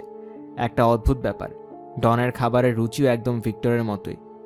জোয়ান কোথায় যেন পড়েছিল যে পুরুষেরা তার স্ত্রীকে ছেড়ে এমন কারো কাছেই যায় যার সাথে তার স্ত্রীর অনেক মিল আছে। মহিলাদের ক্ষেত্রেও কি এই কথাটা খাটে? হয়তো। ডন তাকে বলেছিল যে মেঝে পুরোপুরি শুকিয়ে শক্ত না হওয়া পর্যন্ত ওখানে গাড়ি না রাখতে, কিন্তু এখন তো পরিস্থিতি পাল্টে গেছে। গ্যারেজের ঢালা খুলে পা দিয়ে মেঝেটা পরীক্ষা করে নিল। মেঝেটাকে তার কাছে ঠিকঠাকই মনে হলো, একদম পাথরের মতো শক্ত। গাড়ি নিয়ে ভেতরে ঢুকে ঢালাটা নামিয়ে দিল জোয়ান। এরপর জিনিসগুলো হাতে নিয়ে রান্নাঘরে রওনা করল। ওয়াইনের বোতলগুলো ফ্রিজে রেখে বাসার সবগুলো লাইট জ্বালিয়ে দিল। ভয় পাচ্ছে কখন জানি আবার হুট করে উদয় হয় ভিক্টরের ভূত। উপরে বেডরুমে গিয়ে কাপড় পাল্টে পরিষ্কার করে নিল জোয়ান। ডনের পছন্দ করা পারফিউমটা গায়ে মেখেছে। ঠিক তখনই দরজাটার ডোরবেলটা বেজে উঠল। মাত্র তো 6:15 মতো বাজে। ডনের তো 7টার আগে আসার কথা না। অন্তর্বাস পর অবস্থাতেই তাড়াতাড়ি করে ভিক্টরের ডেনের দিকে দৌড় লাগালো। জানালা দিয়ে দৃশ্যটা দেখে হতভম্ব হয়ে গেল জোয়ান। পুলিশের 2টো গাড়ি এবং একটা সাদা ভ্যান দাঁড়িয়ে আছে তার বাসার সামনের রাস্তাটায়। দুপুরে আসা গোয়েন্দা পুলিশ 2জন দাঁড়িয়ে আছে তার দরজার সামনে। আবারও বেজে উঠল ডোরবেলটা। আসছি, জোর গলায় জবাব দিল জোয়ান। যতটা সম্ভব শান্ত থাকতে চাইছে সে। একটা দীর্ঘ শ্বাস নিয়ে আবারও কাজে পড়ে যাওয়া পোশাকগুলোই পরে নিল। তারপর তাড়াতাড়ি করে রওনা দিল নিচতলায়। হলুদ জ্যাকেট পরা পুলিশের একটা দল এবং ডিটেকটিভ কনস্টেবল ব্যাজার দাঁড়িয়ে আছে লোকটার পেছনে। মিসেস ইসমাইলি, আপনার বাসায় তল্লাশি চালানোর নোটিশ এটা। শরীর কাঁপতে শুরু করেছে জোয়ানের। তল্লাশির নোটিশ? জি ম্যাডাম। কি কারণে? তার কথার কোনো জবাব না দিয়ে 6 জন পুলিশের একটা দল ঢুকে পড়ল বাসার ভেতরে। গোয়েন্দা পুলিশ 2জনও ঢুকে পড়েছে তাদের সাথে সাথে। কেউ কি চা বা কফি কিছু খাবেন? বিস্কুটের নতুন প্যাকেট নিয়ে এসেছি আমি। কেউ কোনো জবাব দিল না। বাসার প্রতিটি রুমেই একজন করে পুলিশ অবস্থান করছে এখন। কেউ কি আসবে? কিচেন সিঙ্কে থাকা তাজা মাংসের টুকরোগুলোর দিকে নির্দেশ করে জিজ্ঞেস করলো ডিএস ব্রেট। না, শুধু আমি আর আমার বিড়ালি। আপনার বিড়ালটা দেখছি ভাগ্যবান। বলতে বলতে হাতে গ্লাভস পরতে শুরু করেছে সার্জেন্ট ব্রেট। হ্যাঁ, খুবই আদুরে বিড়ালও। অপ্রয়োজনীয় একটা জবাব দিল জোয়ান। আপনি বসুন ওখানে, কাজটা করতে একটু লম্বা সময় লাগতে পারে আমাদের। ওপরতলায় থাকা ছোট রুমের দরজা খুলে ভেতরে ঢুকলো ডিসি ব্যাজার। এটাকে বাড়তি বেডরুম বলে মনে হলো তার কাছে। নতুন রঙের কড়া গন্ধ পাচ্ছে, সাথে পচা কাজু বাদামের মতো একটা গন্ধ আছে। যদিও ওটাকে তেমন একটা পাত্তা দিচ্ছে না সে। লাইটটা জ্বালিয়ে দিল। রুমটাকে দেখে বুঝতে পারলো যে সদ্যই নতুন করে সাজানো হয়েছে। দেয়ালগুলোতে গাঢ় নীল রং করা হয়েছে। জানালায় লাগানো সাদা পর্দাটা বাতাসে দুলছে। ইদানিংকালে কেউ ওটায় শুয়েছে কিনা এমন কোনো চিহ্ন নেই। বিছানার পাশে একটা টেবিল আছে। টেবিলটাতে অনেকগুলো ড্রয়ার। ড্রয়ারগুলো চেক করে দেখতে শুরু করলো অফিসার। নিচতলায় রান্নাঘরে বসে টিভি দেখছে জোয়ান। পৈরটের একটা পর্ব দেখাচ্ছে দেখে চ্যানেলটা পাল্টে দিল। অন্য আরেকটা চ্যানেলও আগাথা ক্রিস্টির সিরিয়ালই দেখাচ্ছে, তবে এটা মিস মার্পলকে নিয়ে। তাড়াতাড়ি করে আবারও চ্যানেল পাল্টে দিল জোয়ান। পরের চ্যানেলটায় দেখাচ্ছে মোর্সের জন্থ একটা উন্মুক্ত কবরের সামনে দাঁড়িয়ে আছে। এবার টেলিভিশনের পর্দায় ভিক্টরের হাসি হাসি একটা মুখ ফুটে রয়েছে। আবারও চ্যানেল পাল্টাতে যাবে তখনও সংবাদ পাঠকের কথাগুলো কানে এলো তার। ভিক্টর ইসমাইলি নামের এই লোকটিকে নিয়ে শঙ্কিত হয়ে আছে সাসেক্স পুলিশ। গত বেশ কয়েকদিন ধরে ডায়াবেটিস রোগে আক্রান্ত এই মানুষটিকে খুঁজে পাওয়া যাচ্ছে না। টেলিভিশনটাই বন্ধ করে দিল জোয়ান। মনের ভেতর কেমন যেন একটা খারাপ অনুভূতি হচ্ছে তার। কিছুক্ষণ পর গ্লাভস পরা হাতে একটা কালচে লাল ছোট বই নিয়ে রান্নাঘরে হাজির হলো ডিসি ব্যাজার। এটা খুব সম্ভবত আপনার স্বামীর পাসপোর্ট। আপনাদের বেডরুমের ডেস্কে খুঁজে পেয়েছি এটা। ওয়াও, শান্তি পেলাম। আমি সব জায়গায় খুঁজেছি এটা, কিন্তু পাইনি। ভালো করে খুঁজেননি। জোয়ান কোনো জবাব দেবার আগেই আরেকজন অফিসার এসে হাজির হলো সেখানে। লোকটার হাতে ভিক্টরের মোবাইলটা দেখা যাচ্ছে। এটা খুব সম্ভবত আপনার মোবাইলটা, মিসেস স্মাইলি। নম্বরটা মিলিয়ে দেখেছি আমি। চমৎকার। কোথায় পেলেন এটা? আপনাদের হলের টেবিলের ড্রয়ারে। আমি তো খুঁজে দেখেছিলাম সেখানে। ভালো করে খুঁজেননি মনে হয়। হয়তো। ডিসি ব্যাজার এক দৃষ্টিতে তাকিয়ে আছে তার দিকে। ভেতরে ভেতরে কুকড়ে গেল জোয়ান। মনে হচ্ছে যেন তার ভেতরের নারীগুলো সব সাপে পরিণত হয়ে অনবরত ছোবল দিচ্ছে তাকে। এরপর ডিটেকটিভ সার্জেন্ট ব্রেট এসে উপস্থিত হলো রান্নাঘরে। আপনাদের গ্যারেজ থেকে ভক্সহল অ্যাস্ট্রাটা সরাতে হবে। চাবিটা দেয়া যাবে? চাবিটা তার সামনেই রয়েছে। রান্নাঘরের টেবিলে চিংড়ির ককটেলের প্যাকেটটার পাশেই পড়ে আছে চাবিটা। আমার মনে হয় ভিক্টর ওগুলো সাথে করে নিয়ে গেছে। কিন্তু ডিএস ব্রেট চাবিগুলোর দিকে তাকিয়ে আছে দেখে তাড়াতাড়ি করে বলল, না, এখানেই তো পড়ে আছে, দেখছি। চলুন। গ্যারেজের দরজার সামনে দাঁড়িয়ে গাড়িটাকে ভেতর থেকে বের করতে দেখছে জোয়ান। গাড়িটা সরিয়ে নেয়ার পর দৃশ্যটা চমকে গেল সে। গাড়ির চাকার চাপে সিমেন্টের প্রলেপটা হালকা ধেবে গেছে। মাঝখানের জায়গাটা উঁচু হয়ে আছে। মনে হচ্ছে যেন কারো মোটা ভুঁড়ি মেঝে ভেদ করে উপরে উঠে আসতে চাইছে। ভিক্টরের ভুঁড়ি ওঠা, এর চারপাশের সিমেন্টের প্রলেপটাও ফেটে গেছে। 4 জন পুলিশ ইতিমধ্যে কোদাল নিয়ে চলে এসেছে। 5ম জনের হাতে একটা শাবল। গায়ের হলুদ জ্যাকেটটা খুলে খুঁড়তে শুরু করেছে ওরা। হঠাৎ কানে এলো একটা গুনগুন শব্দ। দ্য ড্যাম বাস্টার্সের থিমটা বাজছে। ভিক্টরের সবচেয়ে প্রিয় সুর এটা। পরের 1 ঘন্টা দাঁড়িয়ে গুনগুনটা শুনতে শুনতেই কবর খোঁড়ার দৃশ্যটা দেখল জোয়ান। পুলিশের লোকেরা আস্তে আস্তে বের করে আনছে ভিক্টরের লাশটা, একটু একটু করে বের করে আনছে। 4 দিন পর রবিবার সন্ধ্যা 6টার দিকে পুলিশের হাজত থেকে জামিনে মুক্তি পেল জোয়ান। এর আগের 3টা দিন হাজতে কাটাতে হয়েছে তাকে। হাজতে থাকাকালে একের পর এক গোয়েন্দাদের জেরার সম্মুখীন হতে হয়েছে তাকে। ট্যাক্সি নিয়ে বাসার দিকে যাত্রা করল। অবশ্যই ডনের ট্যাক্সিটা না। লোকটার কপাল খুব একটা ভালো ছিল না। ভিক্টরের খুনের দায়ে এখানেই হাজতে পড়ে আছে ডন। নিজের উপর প্রচণ্ড সন্তুষ্ট জোয়ান। পুলিশ গোয়েন্দাদেরকে ভালোভাবেই সামলেছেও। অস্কার পুরস্কার পাওয়ার মতো অভিনয় করে এসেছে সে। তার বর্ণনা করা ঘটনাগুলো শুনে গোয়েন্দারা আর বিশ্বাস না করে থাকতে পারেনি। সে বলেছে যে ওই দিন সন্ধ্যায় ভিক্টর বাসায় ফিরে হাতে নাতে ধরে ফেলেছিল তাদেরকে। ডনকে মারতে এসেছিল ভিক্টর। তখন ডন হাতুড়ি দিয়ে আঘাত করে বসে থাকে। ডন তাকে মুখ বন্ধ রাখার হুমকি দিয়েছিল। বলেছিল সে যদি মুখ বন্ধ করে না রাখে তাহলে পুলিশকে বলবে যে খুনটা জোয়ান করেছে। তাই বাধ্য হয়েই চুপ করেছিল জোয়ান। এরপর ডন ভিক্টরকে গ্যারেজের মেঝেতে কবর দিয়েছিল। ঘটনার এই অংশটা অবশ্য সত্য। পুলিশ মোটামুটি মেনে নিয়েছে তার বক্তব্য। ভিক্টরের লাশ আবিষ্কার করার পর ভোরের দিকে ডনের বাড়িতে তল্লাশি চালিয়েছিল ওরা। সেখানে ডনের টুলবক্সে রক্তমাখা হাতুড়িটাও ছিল। তার আঙুলের ছাপও ছিল ওটাতে। অবশ্য তার আইনজীবী তাকে জানিয়েছে যে এখনও পুরোপুরি বিপদ কাটেনি তার। খুনের সহযোগী হিসেবে থাকার দায়ে শাস্তি হতে পারে তার। পরের সপ্তাহের কোনো এক সময় শুনানি হবে। যাই হোক, একজন ভালো উকিলকে চিনে সে। হাজতে হয়তো যেতে পারে তাকে। তবে বিচারক মণ্ডলীরা তার গল্পটা বিশ্বাস করলে শাস্তিটা খুব বেশি বড় হবে না। আইনজীবী বলেছে গল্পটা বিশ্বাস না করার কোনো কারণ নেই। তবে আপাতত এখনকার মতো পুরোপুরি মুক্ত সে। পৃথিবীতে অনেক পুরুষ আছে। মূল দরজা দিয়ে বাসায় ঢোকার সময় মনে মনে ভাবল জোয়ান। অবস্থা যা তাতে মনে হচ্ছে যে ডনকে হয়তো যাবজ্জীবনের শাস্তি ভোগ করতে হবে। এটা খুব খারাপ হয়েছে তার সাথে। তবে জোয়ানের জন্য পথ তো বন্ধ হয়ে যায়নি। ডেটিং এজেন্সি আছে, ড্যান্স ক্লাস আছে, ওগুলো থেকে কাউকে না কাউকে খুঁজে পাবে সে। তবে সবচেয়ে বড় আনন্দ হলো ভিক্টর নামের মানুষটা এখন আর তার সাথে নেই। যদি তার অভিশপ্ত ভূত এসে জ্বালাতন করে তাহলে পুরোহিত ডেকে ওটা দূর করতে পারবে। বাসাটাকেও বিক্রি করার পরিকল্পনা করেছে জোয়ান। যদিও অনেক স্মৃতি জড়িয়ে আছে এই বাসাটার সাথে। সত্যি বলতে এই দালানটাকে কখনো পছন্দ করতে পারেনি সে। এটা একটা বাসা ঠিকই, কিন্তু তার কাছে কখনো আপন বাড়ি হয়ে উঠতে পারেনি। ভেতরে ঢুকে এটাকে এখন আরও আপন মনে হচ্ছে তার কাছে। পুলিশের লোকেরা গত কয়েকদিনে তল্লাশি চালাতে গিয়ে তছনছ করে ফেলেছে বাসাটাকে। কার্পেটগুলো উল্টে আছে, মেঝের বোর্ডগুলোর কয়েকটা ঠিক জায়গা মতো নেই, দেয়ালে ছিদ্র হয়ে আছে। ফ্রিজ থেকে ওয়াইনের বোতলটা বের করে গ্লাসে ঢাললো জোয়ান। 2 ঢোকেই গ্লাসটা খালি করে ফেললো আবারও, এবং আরও একই কাজ করলো সে। তারপর আরেকবার। এভাবে 3 বার খাওয়ার পর খালি হয়ে গেল বোতলটা। কিছুটা মদ্যপ হয়ে উঠেছে জোয়ান। জোরে জোরে চেঁচিয়ে বলেছে, ভিক্টর, তুই যদি এখনো এখানে থেকে থাকিস তাহলে ভাগ। নীরবতাই ছিল তার জন্য একমাত্র উত্তর। লম্বা ঢেকুর তুলে গ্লাসটা আবারও পুরোপুরি খালি করে ফেলল সে। আবারও নিজের কাপড় পরতে কিছুটা স্বস্তি পাচ্ছেও। হাজতে থাকার সময় একটা জঘন্য বেঢপ জামা পরে থাকতে হয়েছিল তাকে। ক্ষুধা লেগেছে তার, সাথে আরও অ্যালকোহল দরকার।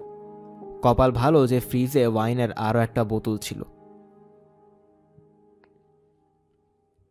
1 ঘন্টা পর পুরোপুরি মাতাল হয়ে গেছে জোয়ান। কোনো রকমের টলতে টলতে উপরের বেডরুমে উঠে গেল সে। গায়ের পোশাক পাল্টে দাঁত মেজে বিছানায় গা এলিয়ে দিল। বিছানার চাদর ও বালিশগুলো থেকে ভিক্টরের গন্ধ আসছে। কিছুক্ষণ পরই নাক ডাকার শব্দ শুনে ঘুম ভেঙে গেল তার।